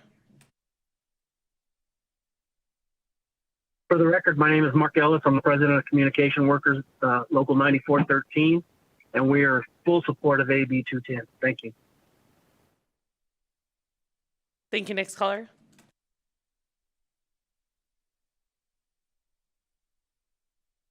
Good morning. My name is Alberto Gonzalez, Vice President for Local 9413, and we are in full support of Assembly Bill 210. I urge you to vote for it. Thank you. Thank you, BPS. Next caller. Aloha, Chair Torres. This is Mitchell Bechtel on behalf of the District Council of Ironworkers. We're just calling in support of Assembly Bill 210 and urge support as well. Thank you. Thank you. Next caller.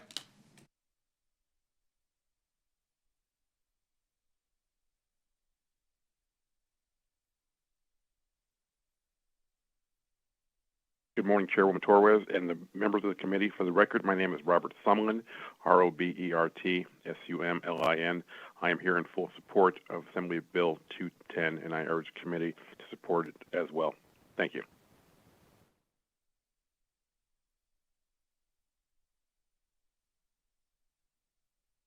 Thank you. Next caller.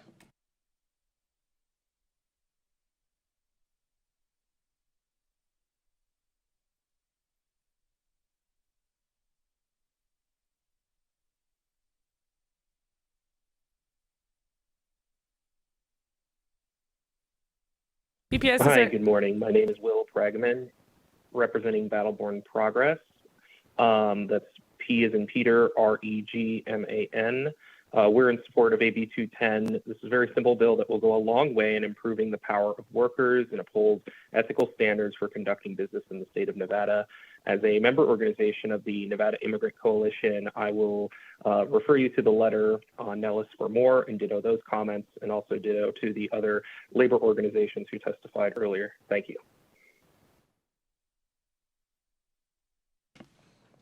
Thank you. Next caller.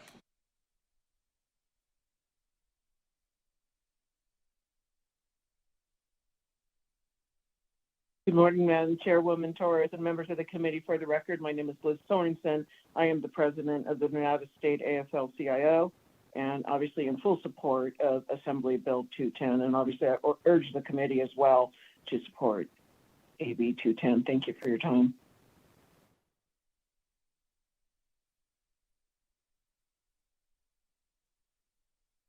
Thank you. Next caller.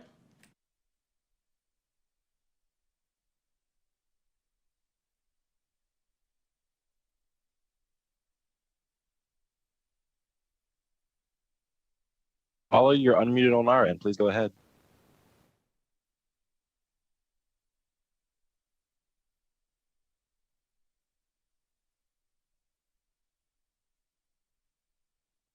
Caller, please proceed.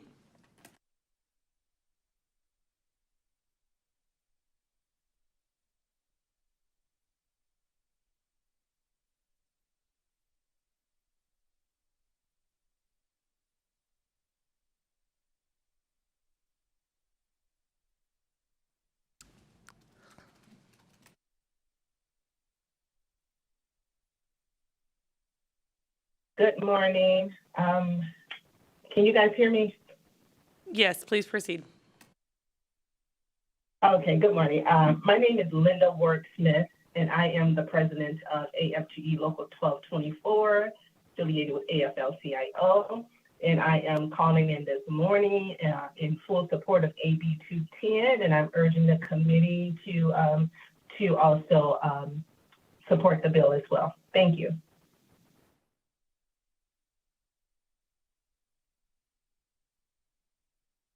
Thank you. Next caller.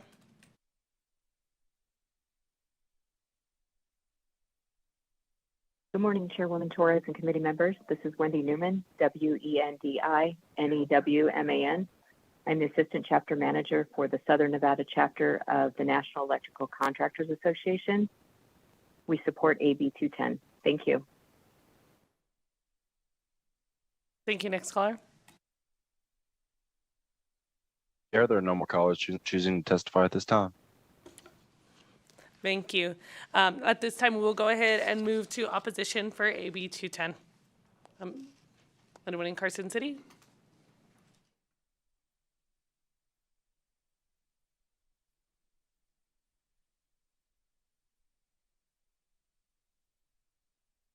When you're ready, please begin.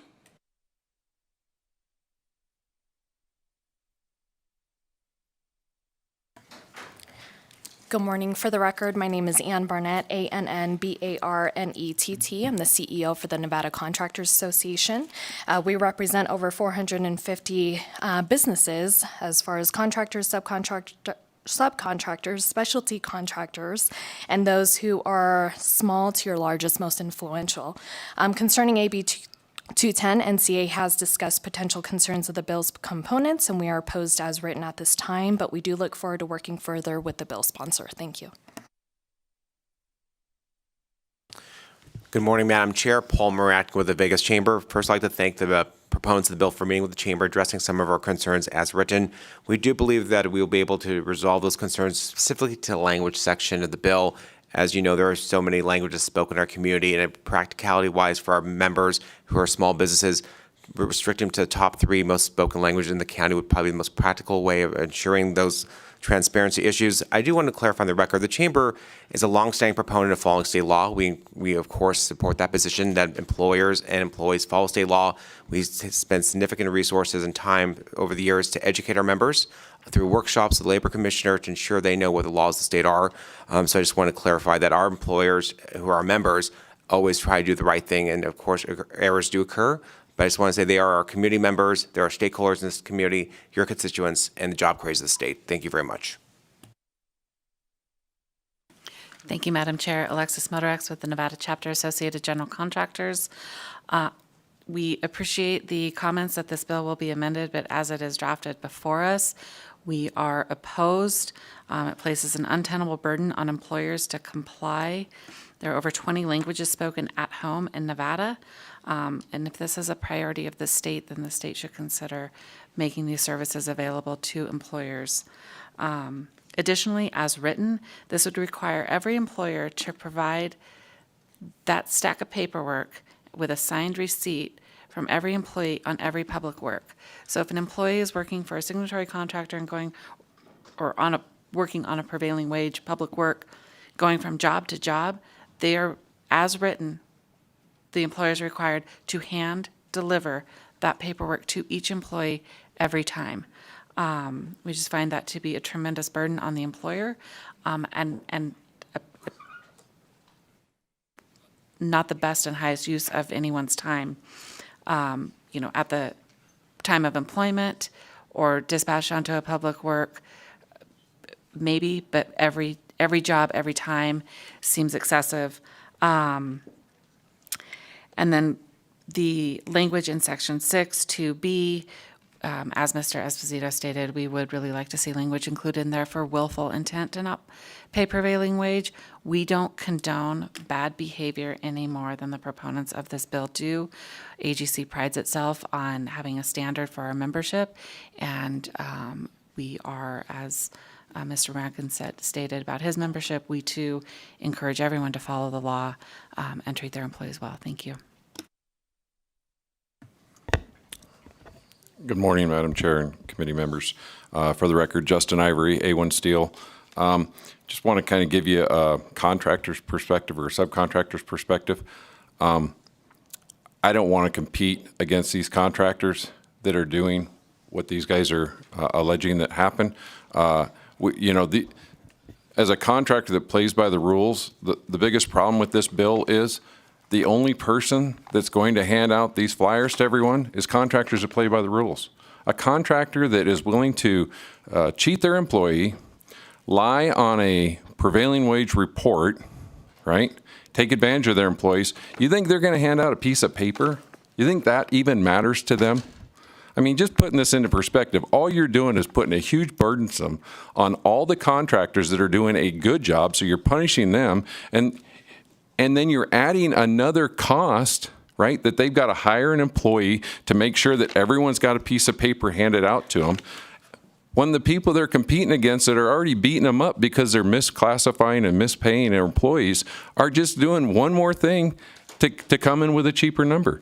The other unintended consequence that I think I see happening with this bill is with these same bad contractors is taking the path of least resistance, okay? If you get a medium row contractor that plays by most of the rules but not all the rules, in the morning when it's time to send a crew out to a job site, is it going to be easier for them to send all English-speaking employees out to the job site with one single piece of paper, or is it going to be easier to send out a multitude of different employees out with several different papers? All you're doing is you're going to end up hurting the employee that doesn't speak English at the time, or whatever piece of paper the contractor doesn't have in his hand at that time.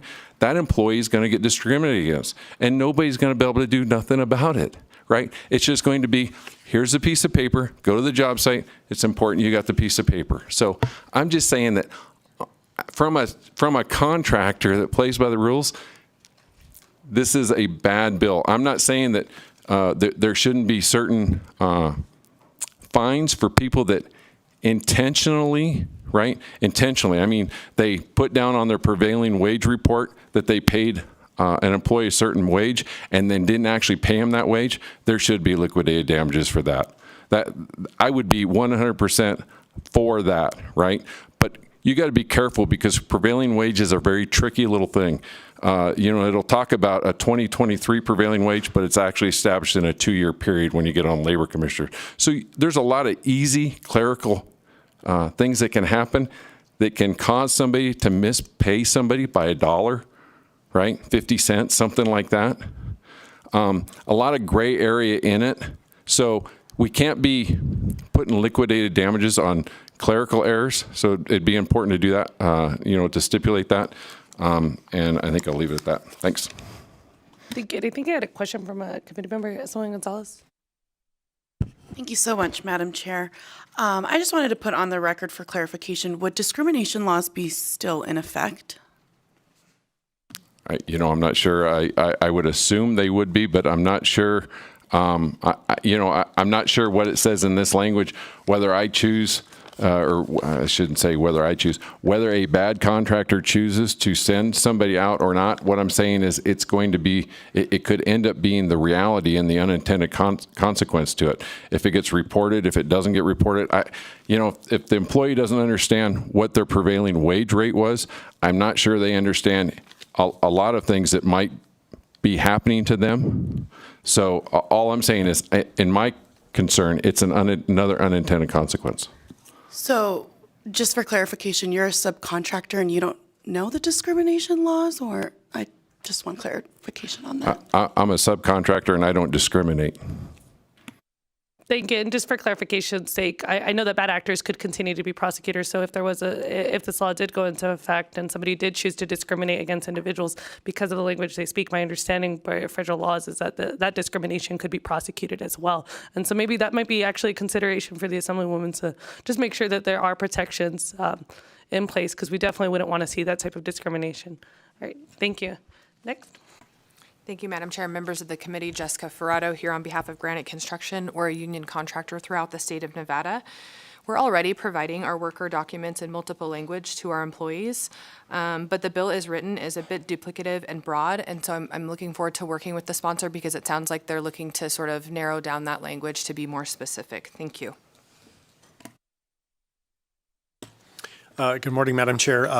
My name is Jarrett Rosenau, representing Nevada AGC and Clark Sullivan Construction. I'm president of Clark Sullivan Construction, a general contractor headquartered in Sparks, Nevada.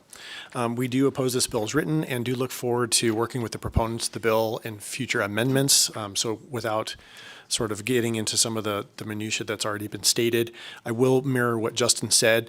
Good contractors will always be good, and bad contractors will always be bad. And there's already laws in place that work to ensure that bad contractors are held accountable. That bad contractor, with the passing of this law, they'll choose not to hand somebody a piece of paper. On our projects, we already have job boards that include all sorts of job and project information that we're required to post by law. And so there are some nuances to this. It does seem to ultimately create more work for the good guys, and the bad guys can continue to do bad things. I also wonder, just as everybody's discussed this morning, how prevalent this issue really is on a public work versus a private contract. This law will not have any reach into sort of the private contract world. We are empathetic to everything that's been said here this morning, and we 100% agree that a tradesman should be paid for 100% of the time that they spend on a project. So in its current form, we oppose, and we look forward to working with the proponents. Thank you.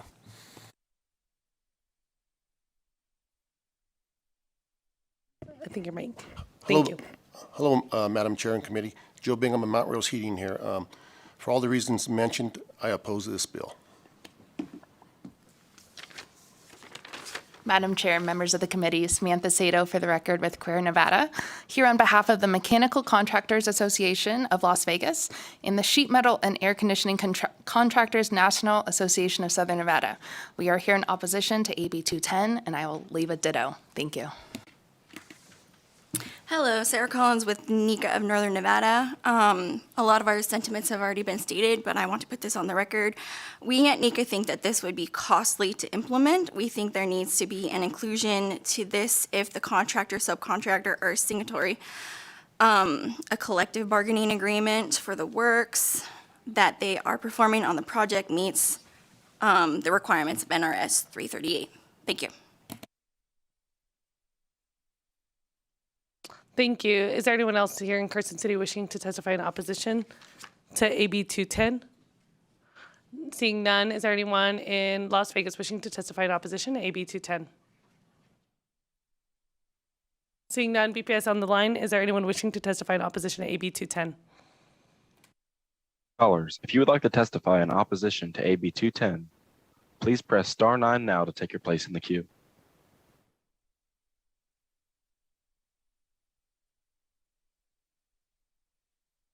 Chair, there are no callers wishing to testify at this time. Thank you. Is there anyone wishing to testify neutral to AB 210 here in Carson City? Seeing none, is there anyone wishing to testify neutral to AB 210 in Las Vegas? I believe there is. When you're ready, please proceed. Good morning, Brett Harris, Nevada Labor Commissioner. I just wanted to be present to answer any questions the committee might have. Committee members, this is the Labor Commissioner. If you have any questions, this is a good time. Assemblyman Thomas. Thank you, Madam Chair, and thank you, Commissioner. Just have one quick question. How do you handle the bad actors that we've been discussing here this morning?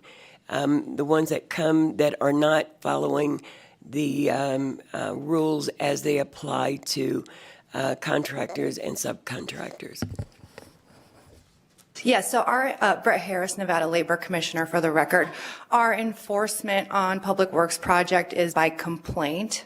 So we get either a complaint from the awarding body or public body or a third party, and then it's investigated to determine whether there are any violations.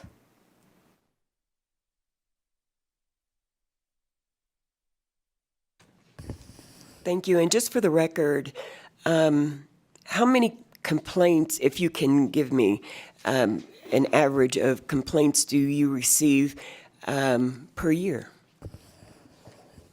In fiscal, Brett Harris, Nevada Labor Commissioner, for the record, in fiscal year 2022, we got 222 complaints or actions under NRS Chapter 338. Thank you. Thank you, Chair. Thank you. I'm going to go to Assemblyman Nguyen, then Assemblyman DeLong, then Assemblyman Gonzalez. Go ahead, Assemblyman Nguyen. Thank you, Chair. Thank you, Commissioner, for being here. I just wanted to see if you could give me an idea of how many languages that the Labor Commissioner keep track of in terms of the languages in Nevada, and any of those complaints surrounding languages access, if there's data around that. Brett Harris, Nevada Labor Commissioner. Assemblyman Nguyen, actually at my presentation you asked about translation, so I looked into that after. And we do have available translation services that we can access from our office. In terms of your question, I'm sorry, can you repeat, how many languages do we track? Yeah, in terms of folks contacting your office for any types of grievances or any types of discrimination, maybe if the office keep track of the types of language needs that these complaints come in. Brett Harris, Nevada Labor Commissioner, for the record, I am not sure. I would have to check if there's a language tracking component with our cases. Great. Awesome. Thank you so much. I look forward to seeing that. And thank you for getting the data from the last presentation. Really appreciate that. You're welcome. Thank you, Chair. Thank you, Madam Chair. I'd like to follow up on Assemblywoman Thomas's question. So in FY22, of the 200 plus cases that you had, how many actually resulted in quote unquote a conviction and a fine? Brett Harris, Nevada Labor Commissioner, for the record, I would have to pull the data on that. I don't have those numbers right here. Thank you. That'd be wonderful. Thank you, Assemblyman Gonzalez. Thank you so much, Madam Chair, and thank you so much for being here. I just wanted to clarify on the record, if you could maybe walk through what current protections exist when we talk about discrimination and like workers who only speak English getting work, and kind of like what that looks like for your office, please and thank you. Brett Harris, Nevada Labor Commissioner. The Office of the Labor Commissioner doesn't handle discrimination claims.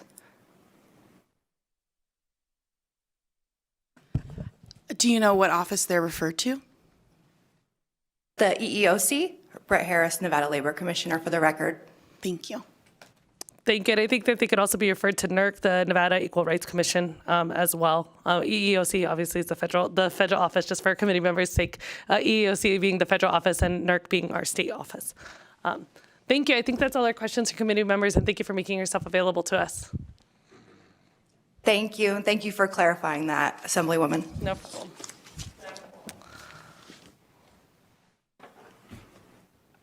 Is there anyone else wishing to testify neutral in Las Vegas? Seeing none, BPS, is there anyone on the line wishing to testify neutral to AB 210? Callers, if you would like to testify in neutral to AB 210, please press star 9 now to take your place in the queue.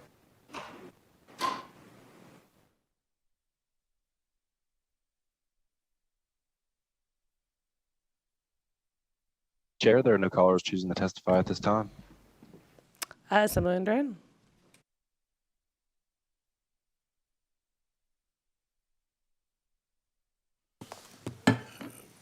Greetings, Madam Chairwoman Greg Esposito, for the record. I didn't hear a lot of opposition. I heard a lot of not yet, like we haven't gotten there yet. So really appreciate all the stakeholders having approached before this hearing to express their concerns. Once again, going to work with them to clean up the language. The intent is definitely not to penalize good acting contractors. It's to give everyone in the state a tool to go after the bad acting contractors.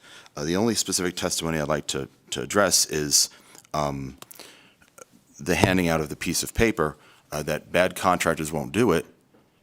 Cool, then we have another way to bust them, because if you break the law and you don't hand your worker the wage sheet and you don't have a record that you've held on to for 3 years that you've or 2 years that you've handed in the wage sheet, we can refer you to the labor commissioner, and the labor commissioner can start crawling over your business with a microscope. If a bad actor continues bad acting, we need laws in place, like what we're trying to accomplish here, to catch them, and that's the goal. So, I appreciate the concerns. Once again, the intention is to have one piece of paper that gets handed to an employee one time. Some of the testimony as far as the stack of paperwork, I understand the wage determination for a year is very thick. No, one line. You are a painter, you're making this much money. You're a plumber, you're making this much money. One piece of paper. Not job to job. If you've handed it to a worker for the year, unless the wage has changed, then the worker has been informed. Very briefly, the reason. Speaking to Christian last night, he didn't know he was getting cheated. For 9 years. 9 years his contractor was getting over on him. He didn't know until he showed up on a public works project and until the other workers on the job were telling him how much he was supposed to have made, did he understand that he needed to file a complaint? Did he understand he needed to go to the authorities? It's a matter of information. Some of these workers don't know what a public works project is. They are doing houses or whatever, and then they get bumped up and they go to these public works projects. They don't know the wage difference. They just keep working the way they always have. That piece of paper is designed to educate them, so they know their rights. So I appreciate the committee. I appreciate the testimony from the stakeholders, and I look forward to working with them on making this to where everyone's happy with it. Thank you. At this time, we'll go ahead. Do you have any additional closing remarks? No, just thank you for clarification, and hopefully everybody's understanding. And if you have any questions or concerns, we will be working with the stakeholders that are willing to meet, and hopefully we get this passed. And if any of you want to come, you're invited. Thank you. Thank you. I appreciate that. At this time, we'll go ahead and close the hearing on AB 210.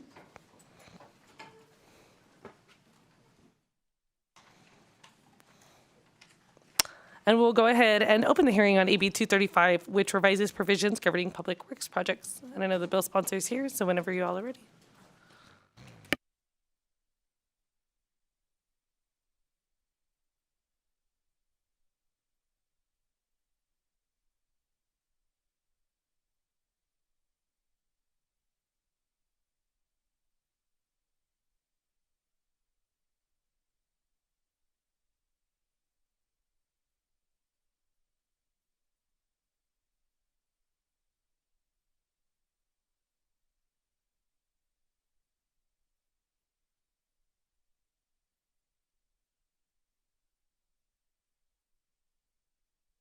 The Early Rising Assembly Committee on Government Affairs is panicking because we ran out of coffee. You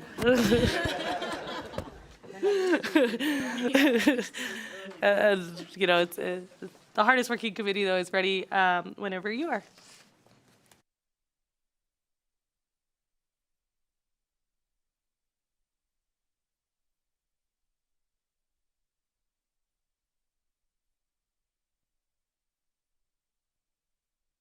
I can have my attaché bring coffee.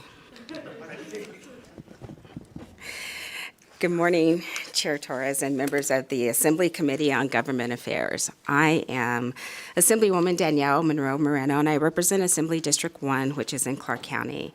And I'm here today to present Assembly Bill 235. Presenting with me today, I have Mr. Alfonso Lopez with SMART Local 88.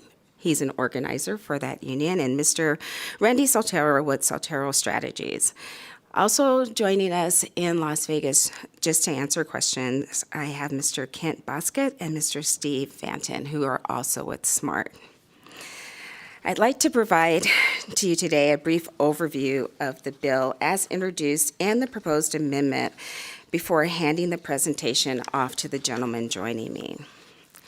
Assembly Bill 235 requires the payment of prevailing wage to workers who perform custom fabrication on a public work or for certain performances contracts of local governments and state agencies.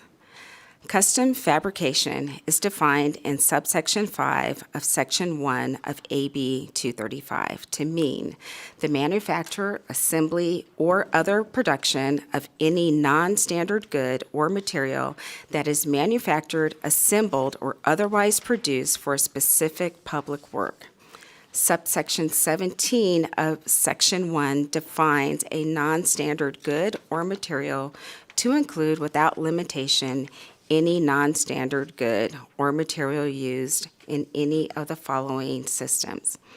And in the original bill, it had listed plumbing and pipe fitting, ventilation systems, air conditioning systems, heating systems, refrigeration systems, sheet metal or other systems, boiler systems, electrical systems, welding work, mechanical installation work, or ornamental ironwork.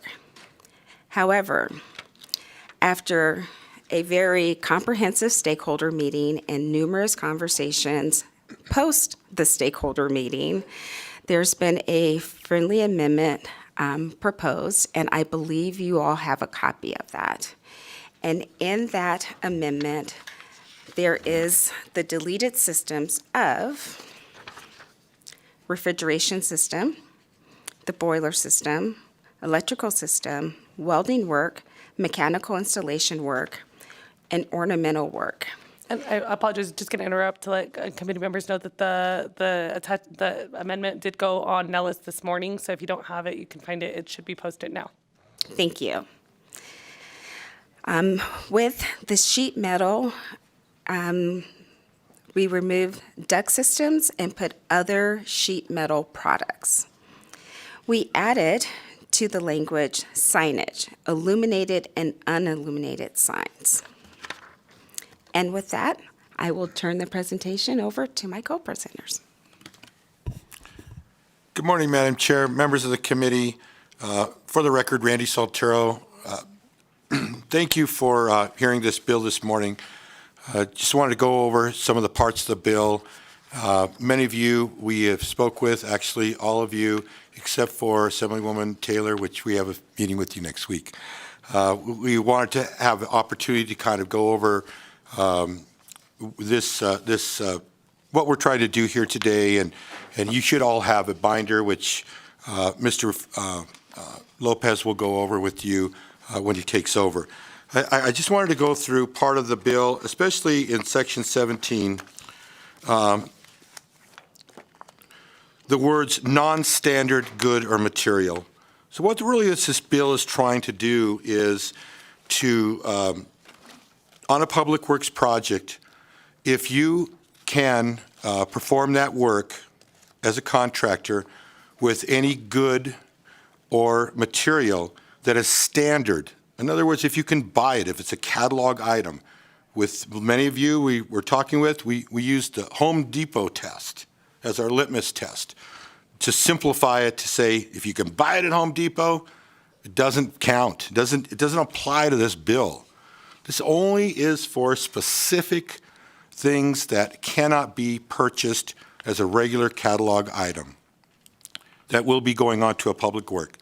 Currently, what Public Works, how it works on a Public Works project is, prevailing wages are paid for workmen or work persons who are on the site of the public work. That's where it's limited to. Or it can be like across the street at a laydown yard or a preparation yard, but that's where it pays for that. Modern technology has come forward. You're going to see some things that Mr. Lopez is going to go over. It's going to show you that the technology to sometimes you have to build these specific items would need to be done. Couldn't be done on the site of that public work. They would have to be done at a remote site.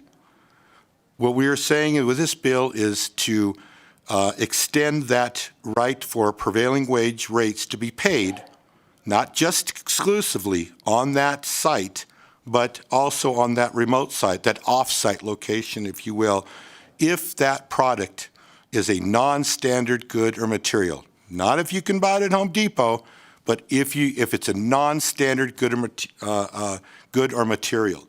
So it wouldn't be everything. It would be just those things that were specialty items. With that, I'd like to turn it over to Mr. Lopez to kind of go over with your book that you have in front of you and kind of go through the process so you could better understand what is in his case, what is a non-standard good. Good morning, Madam Chair, Senatores, and Government Affairs Committee members. My name is Alfonso Lopez. I represent the members of the Sheet Metal and Aerial Transportation Workers of Local 88.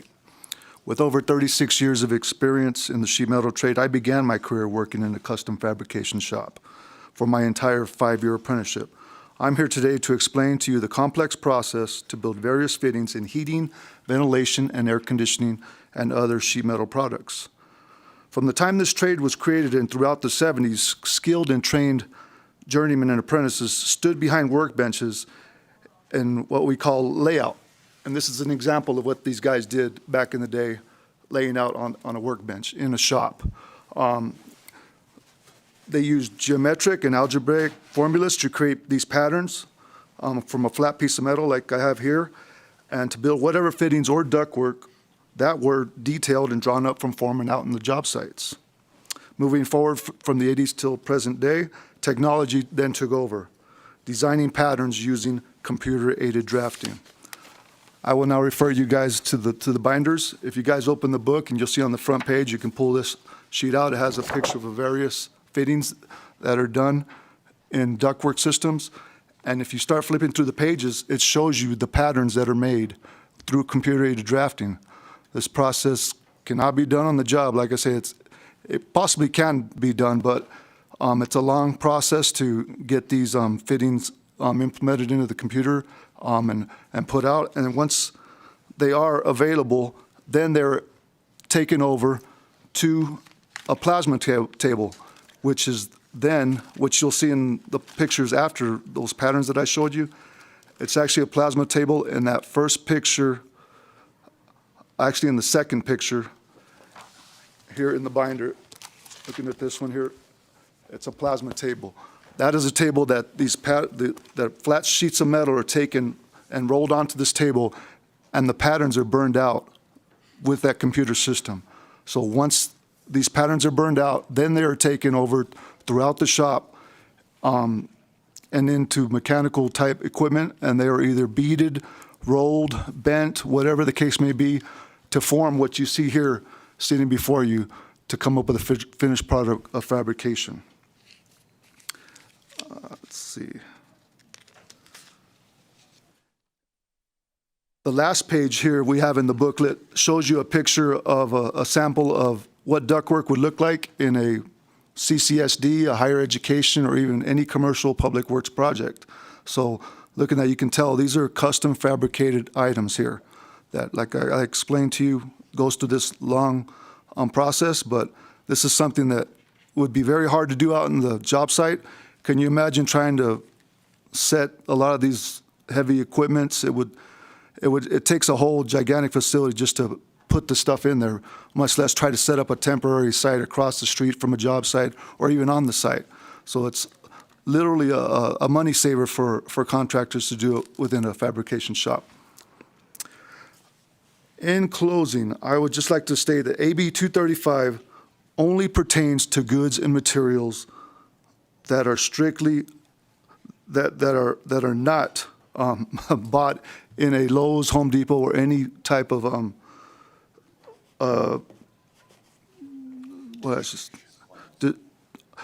any type of supply house, I should say. I'm sorry. It strictly pertains to items that are built in a facility such as what I've presented today. So, that's what a lot of people are mixed up about.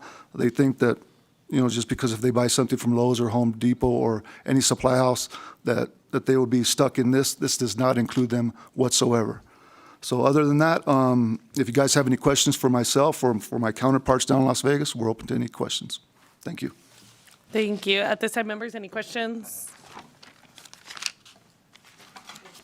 Assemblyman Thomas, then Assemblyman Carter, then Assemblyman De Silva. Thank you, Madam Chair, and thank you for the presentation. We don't always get, what do we call it? Show and tell? I appreciate that. My question actually has to deal with when we're talking about the non-standard goods, and the way I'm understanding it now, that the plumbing pipe fitters would be included in this just because they have specialized piping that go into some of these large hotels, water systems. So you are now including the plumbing and pipe fitters. For the record, Randy Saltero.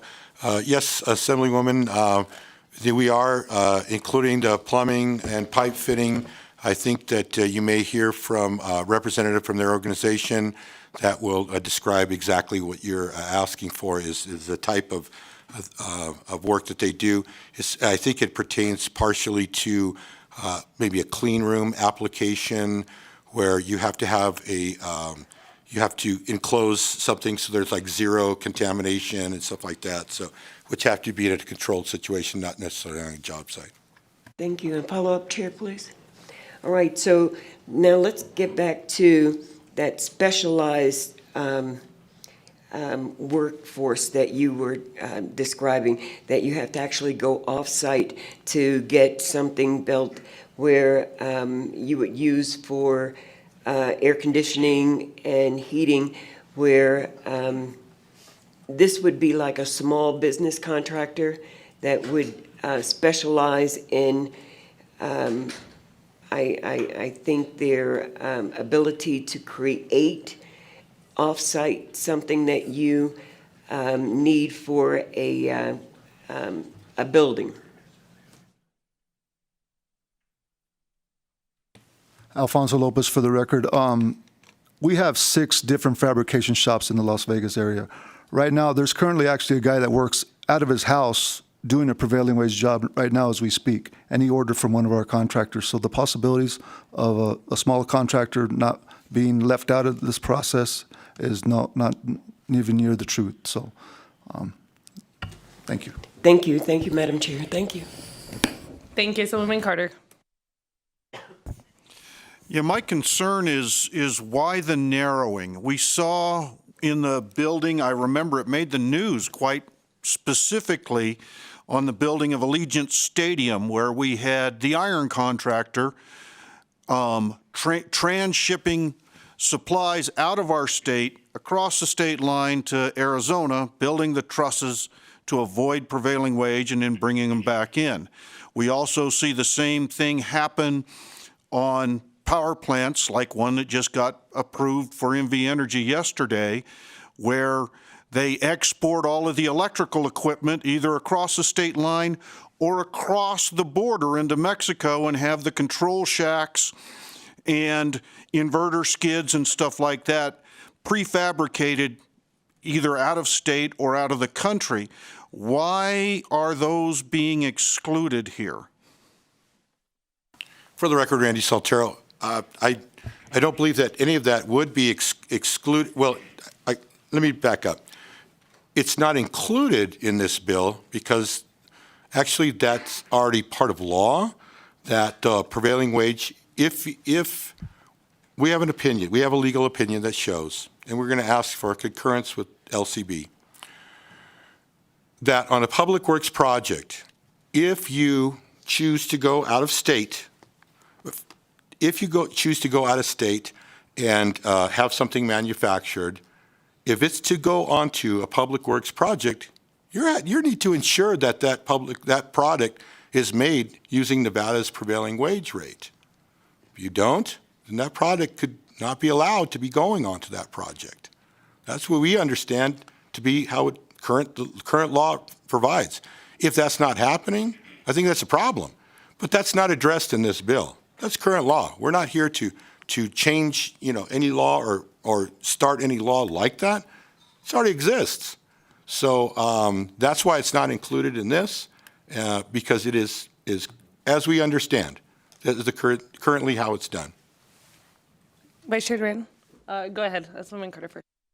So by your testimony, you just proved that this bill's superfluous because you just explained that existing law already protects for the other trades. I'm just trying to understand the logic here while pushing out other trades and narrowly tailoring this to one trade. But you just said the other trades are protected by existing law. Why isn't the show and tell we just had protected by that existing law? Danielle Monroe Moreno, for the record. When you look at the items that are here, these are items that you can't order online. You can't order them from a company in Arizona or a company in another country, right? These are things that have to be specially built. They can't be built on site.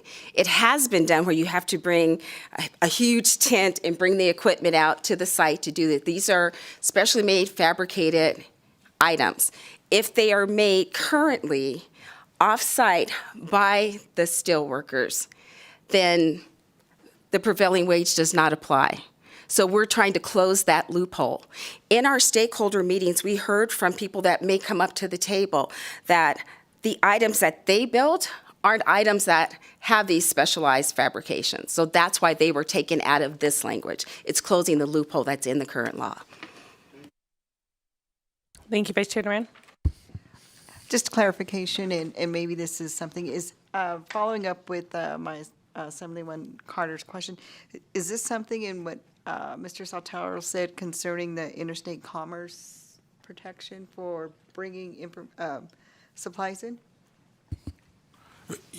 For the record, Randy Saltero, again, we have an interpretation from our legal folks that, but again, we want to make sure that we concur with, or LCB could concur with that opinion. And if it's a pleasure of this body or the you Assemblywoman to ask for that, we can't do that. So it would be up to the committee to ask that. Thank you. And if we could get a copy of that opinion, then we can send it to our legal team as well and get that reviewed. We would happy to be sure of that. Councilwoman DeSilva. Thank you, Chairwoman. And thank you, Chairwoman Monroe Moreno, for sponsoring this bill, and Mr. Saltero and Mr. Martinez for presenting. I think, Chairwoman, you largely answered my question. So just to clarify, when we're talking about these fabricated, customized products, one of the key intents of this bill is now for the prevailing wage to be paid at the off-site location where they're being created, and to make sure that we have that statutorily in place now. And a second question was this, just to in the future to maybe potentially avoid conflict with folks who are contracted with prevailing wage jobs. So these products that are now cannot be cataloged. These are customized, made by the craftsmanship of the individuals who are creating these products, and that is one of the main intents. Again, I just want to clarify of this bill. Correct? That is correct. Thank you. Is that all? All right, Assemblyman Taylor. Thank you, Chair.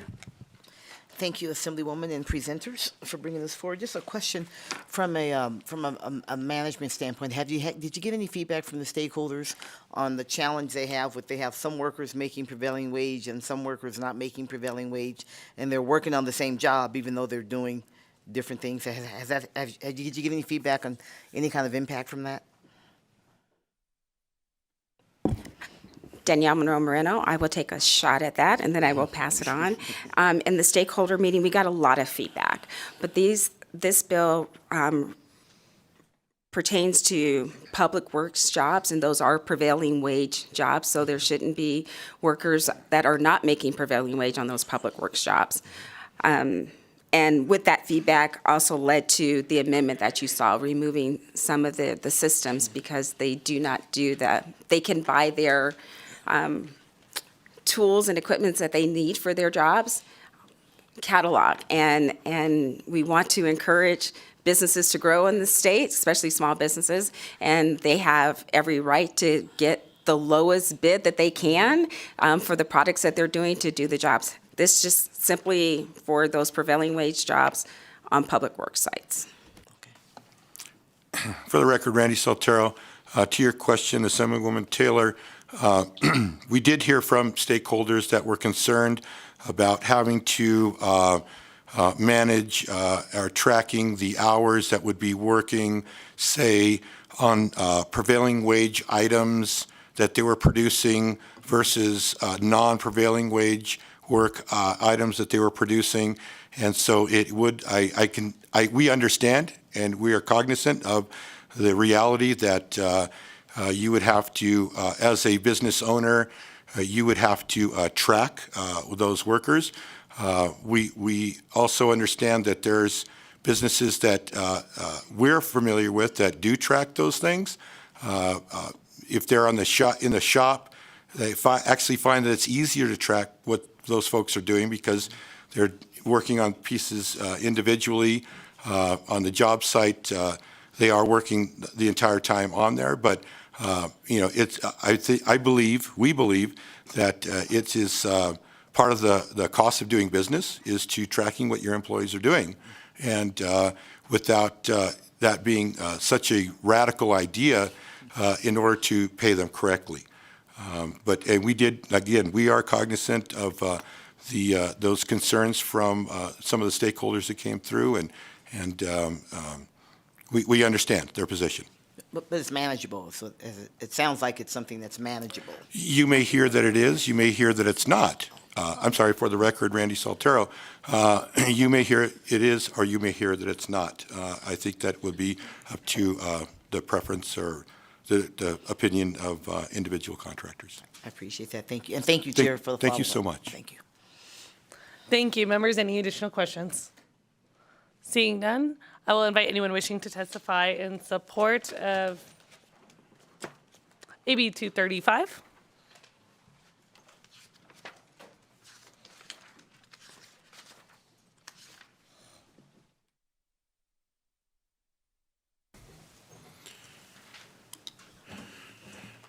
Greetings, Madam Chairwoman. Greg Esposito, representing Plumbers and Pipefitters Local 525 in Las Vegas, Nevada. As was alluded to during testimony, my trade does create these specialized materials for jobs, for public works projects. Many of you have toured our training facility and have seen firsthand the level of technology that goes into our trade sometimes. What Mr. Saltero was alluding to is high purity welding situations, or situations that require a welding process have such a purity that there are no imperfections in a weld that on a piece of pipe that's 2 feet in diameter and maybe 2-3 inches thick. Inconel welding, chrome welding. If you try to do those processes out in the field exclusively, you add a lot of cost to the project. Many of the special products, even the geometry that Mr. Lopez was showing, we do the same thing when we have to create wazoo fittings to get from point A to point B in a non-straight line. So we create those products as well. We appreciate the Assemblywoman for bringing the bill forward to cover the workers that do that work. We appreciate Sheet Metal Workers Local 88 for bringing it forward. And we appreciate the intent of the bill. Thank you. Good morning, Chairwoman Torres and members of the committee. My name is Pokatha, and that's spelled C-A-T-H-A, and I represent the Culinary Workers Union Local 226. The Culinary Union supports Assembly Bill 235 because the union strongly believes in paying prevailing wage to Nevada's construction workers. My father worked new construction as a member of the Painters Union for much of his life, and it enabled my family to have a good quality of life and for me to go to the doctor regularly as a sick kid with asthma and attend university. Many Culinary Union members have a household member who works in the construction trades, and culinary kids benefit from these jobs with good pay, just like I did. The Culinary Union urges the committee to support and pass Assembly Bill 235. Thank you. Good morning again, Chairwoman Torres and members of the committee. For the record, my name is Susie Martinez, and I am the Executive Secretary Treasurer of the Nevada State AFL-CIO. And on behalf of 150,000 members and 120 unions, we are in full support of Assembly Bill 235. It is our position that Nevada's workers who perform the complex process of custom fabrication on the public works should be paid prevailing wage. I'd also like to thank Assemblywoman Danielle Monroe Moreno for bringing this bill forward, and I urge the committee to support Assembly Bill 235. Thank you. Thank you. Is there anyone in Las Vegas wishing to testify in support of AB 235? You may begin when you're ready. Good morning, Madam Chair. My name is Kenneth Boskett. I'm with the Local 88 Sheet Metal Workers in Las Vegas, Nevada. I am in support of this bill, AB 235. I kind of figure, for public work projects that do call for customized fabricated items of construction, they should be able to receive quality product for their for the building. In other words, in order for me to clarify what I was just stating, if you want a good product, a good final product, you want to have quality workers working on that product. And we, at our JATC, we train our apprentices to be able to do such things. That's what any client would want. Any client would want the top quality product for what they pay for. So I am in support of this bill, and I appreciate this bill being brought up. Thank you for your time. Thank you. Next in Las Vegas. Good morning, Steve Vantine, Local 88 Sheet Metal Workers. I also am in support of this bill, and I urge you to do the same. Thank you. Thank you. Is there anyone else in Las Vegas wishing to testify in support of AB 235? I don't see any. BPS, is there anyone on the line wishing to testify in support of AB 235? Callers, if you would like to testify in support of AB 235, please press star 9 now to take your place in the queue.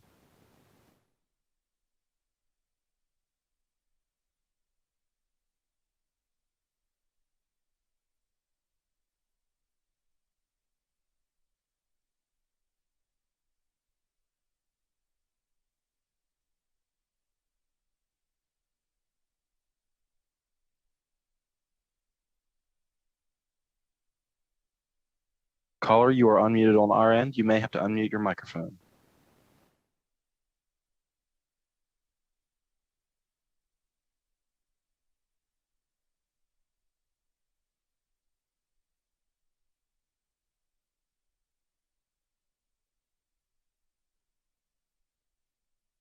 Good morning, Chairwoman Torres and members of the committee. For the record, my name is Liz Sorensen, and I am the president of the Nevada State AFL-CIO. I'm here this morning in full support of AB 235, and I urge the committee to support the bill as well. Thank you for your time. Thank you. Next caller, please.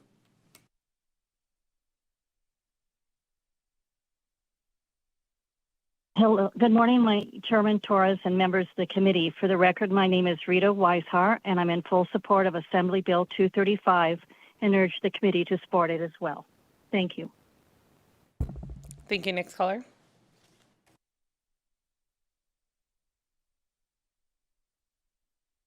Good morning, Chairwoman Torres and the members of the committee. For the record, my name is Robert Sumlin, Robert Sumlin, and I'm with the Machinists Union, Local SC 711 here in Las Vegas, Nevada. I'm here in full support of Assembly Bill 235, and I urge the committee to support it as well. Thank you.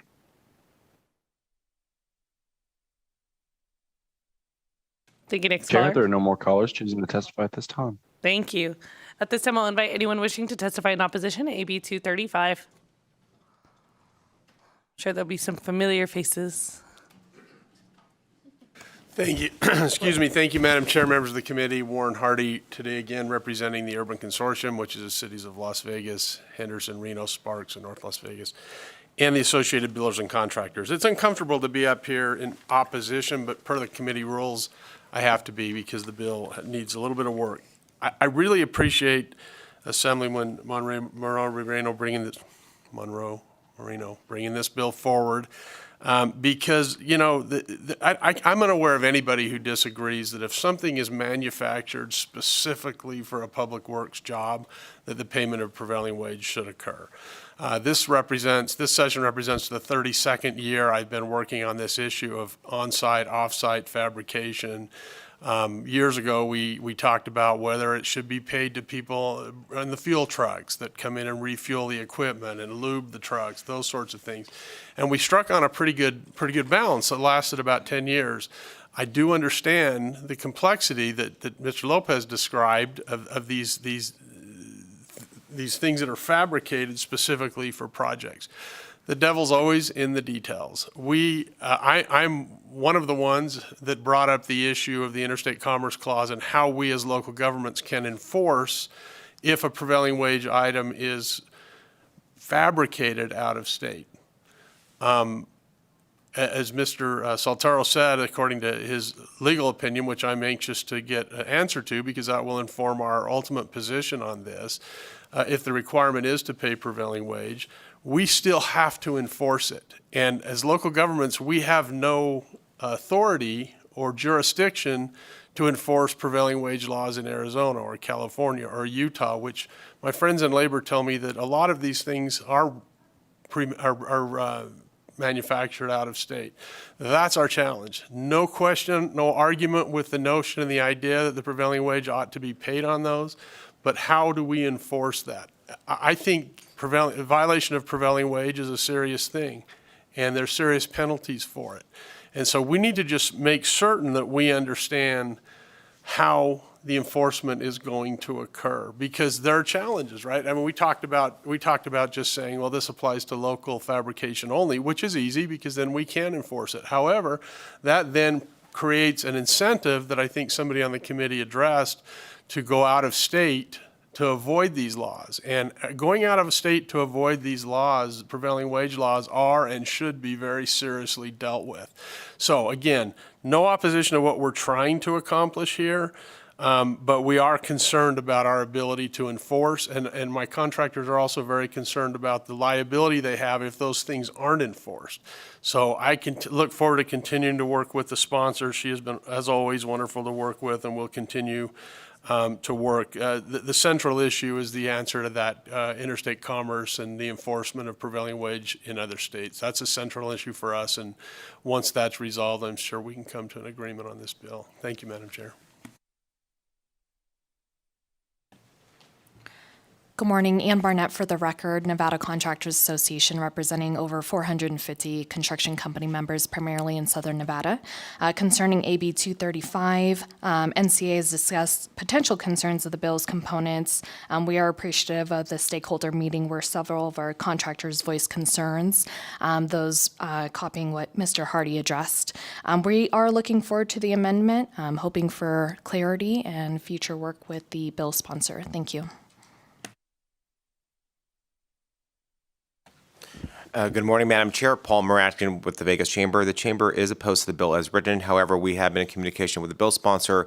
I appreciate her willingness, to, of course, to work with the business community and the proponents. We do believe the revised list is going in the right direction. There are just some additional clarification points we need to work out, but our intent is, of course, to resolve these issues as soon as possible and move to neutrality. Thank you. Thank you, Madam Chair. Alexis Motorex with the Nevada Chapter Associated General Contractors. We too have some concerns with this bill. Most of the issues have been stated. I won't repeat them. We do want to mention, though, that we're worried that this could limit workforce development. Many people entering the career field of sheet metal worker begin as helpers in the shop fabricating these fittings and ductwork. Helpers are specifically prohibited from working on public works prevailing wage jobs. So there's a concern there. And then it was stated in the presentation of the bill that it's current law that we should be enforcing our prevailing wage in out of state when things are ordered. NAC 338.009 specifically says that prevailing wage must be paid and an employee deemed to be working on a public works on the site of the public work. It does not include a permanent home, office, branch plant establishment, fabrication plant, tool yard, or any other operation of a contractor, subcontractor, or supplier if the location or the continued existence of the operation is determined without regard to a particular public work.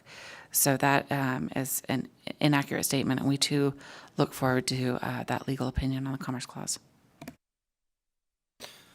Madam Chair and committee members, my name is Stephen Wood for the record, representing the Nevada League of Cities and Municipalities. We share a lot of the concerns regarding compliance and enforcement with this legislation and look forward to the continued work and resolution, but we are in opposition as written. Thank you. Madam Chair, members of the committee, Samantha Sato for the record with Career Nevada on behalf of the Mechanical Contractors Association of Las Vegas and the Sheet Metal and Air Conditioning Contractors National Association of Southern Nevada. We are too here in opposition to AB 235. Thank you. Hello, my name is Sarah Collins and I represent NECA of Northern Nevada. This bill as drafted would make it very difficult to purchase or employ prefabricated products on public works projects. The labor market is already stretched to the maximum, and this bill would affect the ability of contractors to purchase or construct products and assemblies that support projects which fall under the requirement of NRS 338. This would cause a massive impact on workforce and would dramatically increase the cost and amount of time it would take to complete the public works. While the intent is admirable, the application would be traumatic to the industry. We do look forward to working with the bill sponsor and reviewing the amendment. Thank you.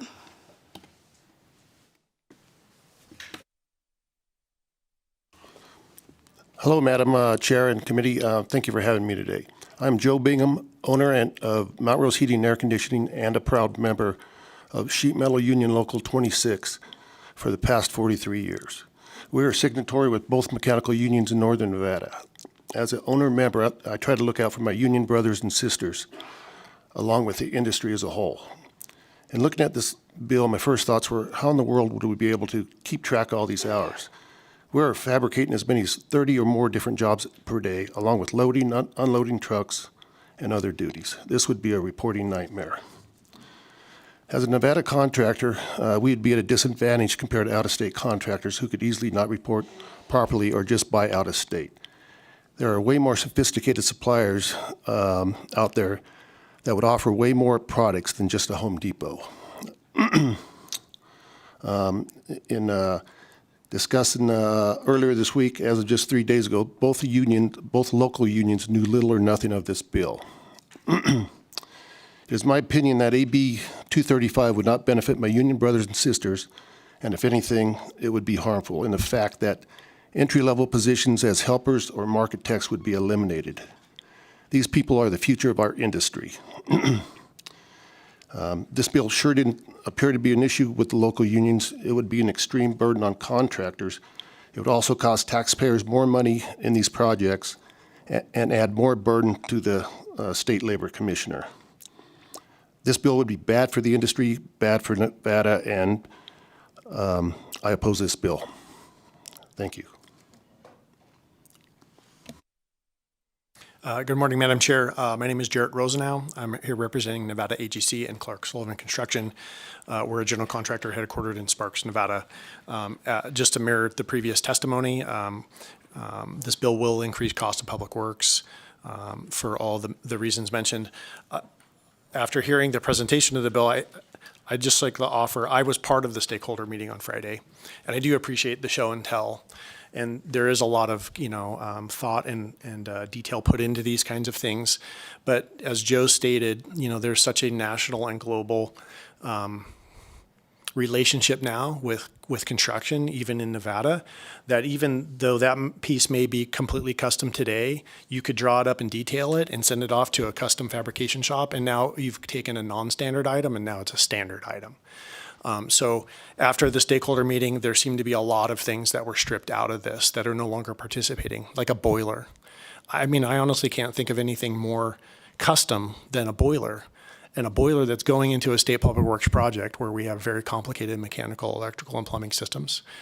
In my 23 years of doing public works in Nevada, we've never had to report on prevailing wage for fabrications of custom components that have been out of state or out of country. So I think there's a lot of opportunity for the proponents of the bill to meet with stakeholders to try to really garnish what the intent of this bill is. And what is really a standard good versus a non-standard good. It was explained to us that if you could in fact go somewhere and buy that good, it was not considered a non-standard good. So if there's anywhere in the United States or in the world that you could figure out how to make an order and bring in that component, in our opinion, the way that it was explained to us, it is now a standard good. So you start to just sort of chip away at what is this really applicable to at all. So in its current form, we oppose this bill as written and look forward to working in the future with the proponents of the bill. Thank you. Thank you. Is there anyone else here in Carson City? I forgot where I was. Is there anyone else here in Carson City wishing to testify in opposition to AB 235? Seeing none, it looks like there's at least one in Las Vegas. When you're ready, you may begin. Good morning, Madam Chair and committee members. For the record, my name is Rebecca Fountain. I am the owner of KOR Building Group here in Las Vegas. I am native to Las Vegas and have been a business owner for over 25 years. I am past president of Nevada Contractors Association, and I am current chair for the government affairs for the NCA. I'm very involved in my community. I am a woman-owned construction company, and our work is primarily in the public works space, hotels, and airports. AB 235 would require prevailing wage to be paid to workers who perform custom fabrication for public works projects. I have concerns about the bill as it is written. In the public works space, the materials and fabricated equipment can come from anywhere in the USA and abroad. The way the bill is written would also become overwhelmingly burdensome and costly in labor and administrative tracking to any company that works in this space. The bill does not contemplate how, as a business owner, I can require a vendor, including from out of state or abroad, to pay Nevada prevailing wage in their shop. And so for this reason, I am in opposition. Thank you. Thank you. Is there anyone else wishing to testify in opposition to AB 235 in Las Vegas? Seeing none, BPS, is there anyone on the line wishing to testify in opposition to AB 235? Callers, if you would like to testify in opposition to AB 235, please press star 9 now to take your place in the queue.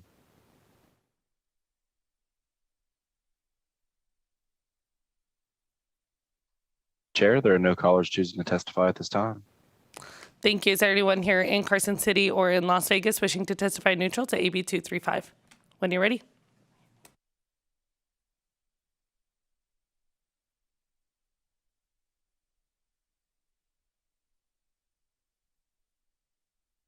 Good morning, Brett Harris, Nevada Labor Commissioner. And I wasn't sure if there was anyone in Carson. I'm just here to answer questions. Thank you. Are there any questions, members, for the Labor Commissioner regarding AB 235? I don't believe there are any. Thank you, Commissioner. Thank you. BBS, is there anyone on the line wishing to testify neutral to AB 235? Callers, if you would like to testify in neutral to AB 235, please press star 9 now to take your place in the queue.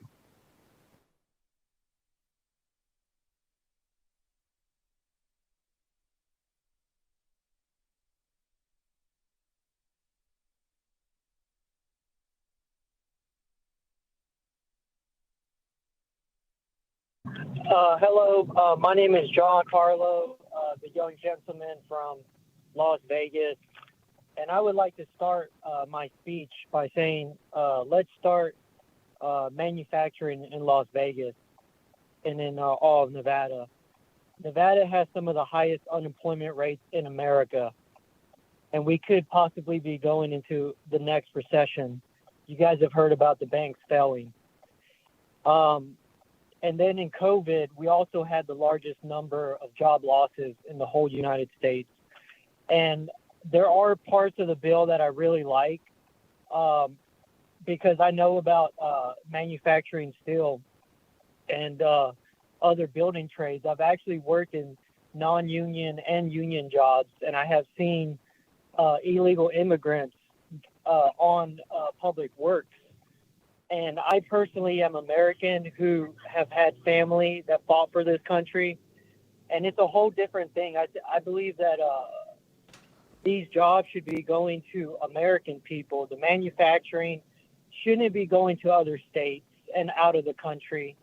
That money needs to stay here in Nevada and would only help our economy. It's not economically sound because the amount of fuel that we talk about, we want to go green, but the amount of fuel that it would take and the travel, and also other countries don't have the same safety standards that we do for their employees. They don't have the same environmental standards. But also, as I said, I've worked on non-union jobs, and I've seen I've worked non-union on public works jobs, and I know for a fact illegal immigrants are getting these jobs. And I'm Hispanic. Yo puedo hablar en español muy bien. Yo estudiaba 5 lenguajes en mi vida. And so I know about the Spanish people. I care about them. I myself am Spanish. Anyways, please consider putting Americans to work in Nevada. And I appreciate the assemblyman who spoke up in this regard. Thank you. BBS, next caller, in neutral to AB 235. Chair, there are no more callers choosing to testify neutral at this time. Thank you. At this time, I'll invite the bill sponsor for any closing remarks.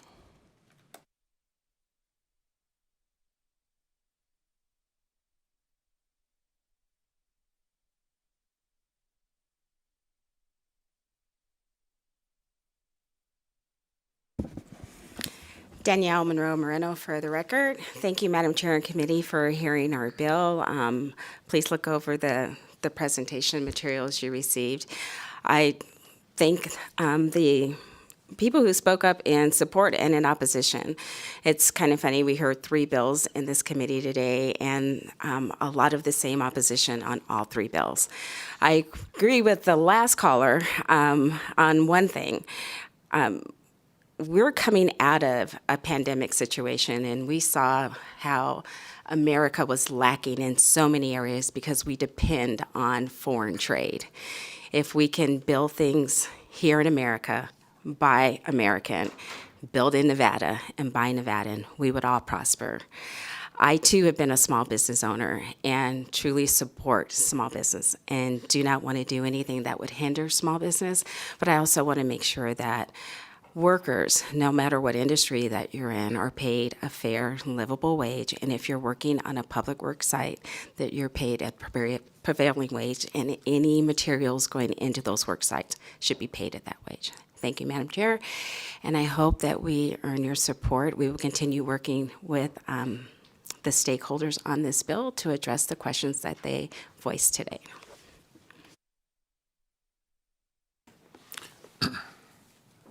Thank you, Chair. Members of the committee, for the record, Randy Saltero, just want to clarify that in this bill, nowhere in this bill addresses interstate commerce law. We are we mentioned that, and because that was something that came up in the stakeholders meeting. But just to clarify, nowhere in this bill is addressing interstate commerce law or trying to change interstate commerce law. Just wanted to make that for the record. Thank you so much. Good morning, Madam Chair Torres and committee members. My name is Alfonso Lopez. I'm here just to reiterate that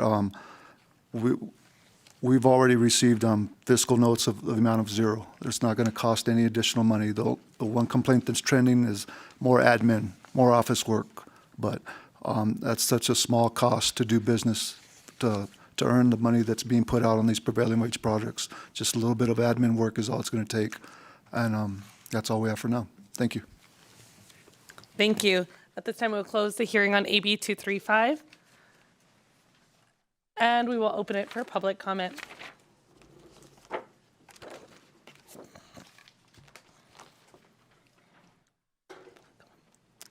Anyone wishing to testify in public comment may speak for up to 2 minutes to provide their testimony. Public comment may be submitted in writing to the committee up to 24 hours after the hearing and must be about something that pertains to the jurisdiction of this committee, the Assembly Committee on Government Affairs. Is there anyone in person wishing to give public comment? Seeing none here in Carson City, and I don't believe I see any in Las Vegas. BPS, is there anyone on the line wishing to testify in public comment?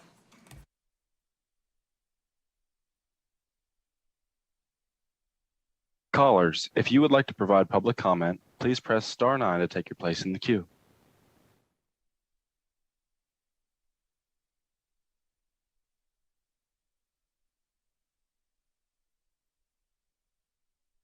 Chair, there are no callers choosing to provide public comment at this time.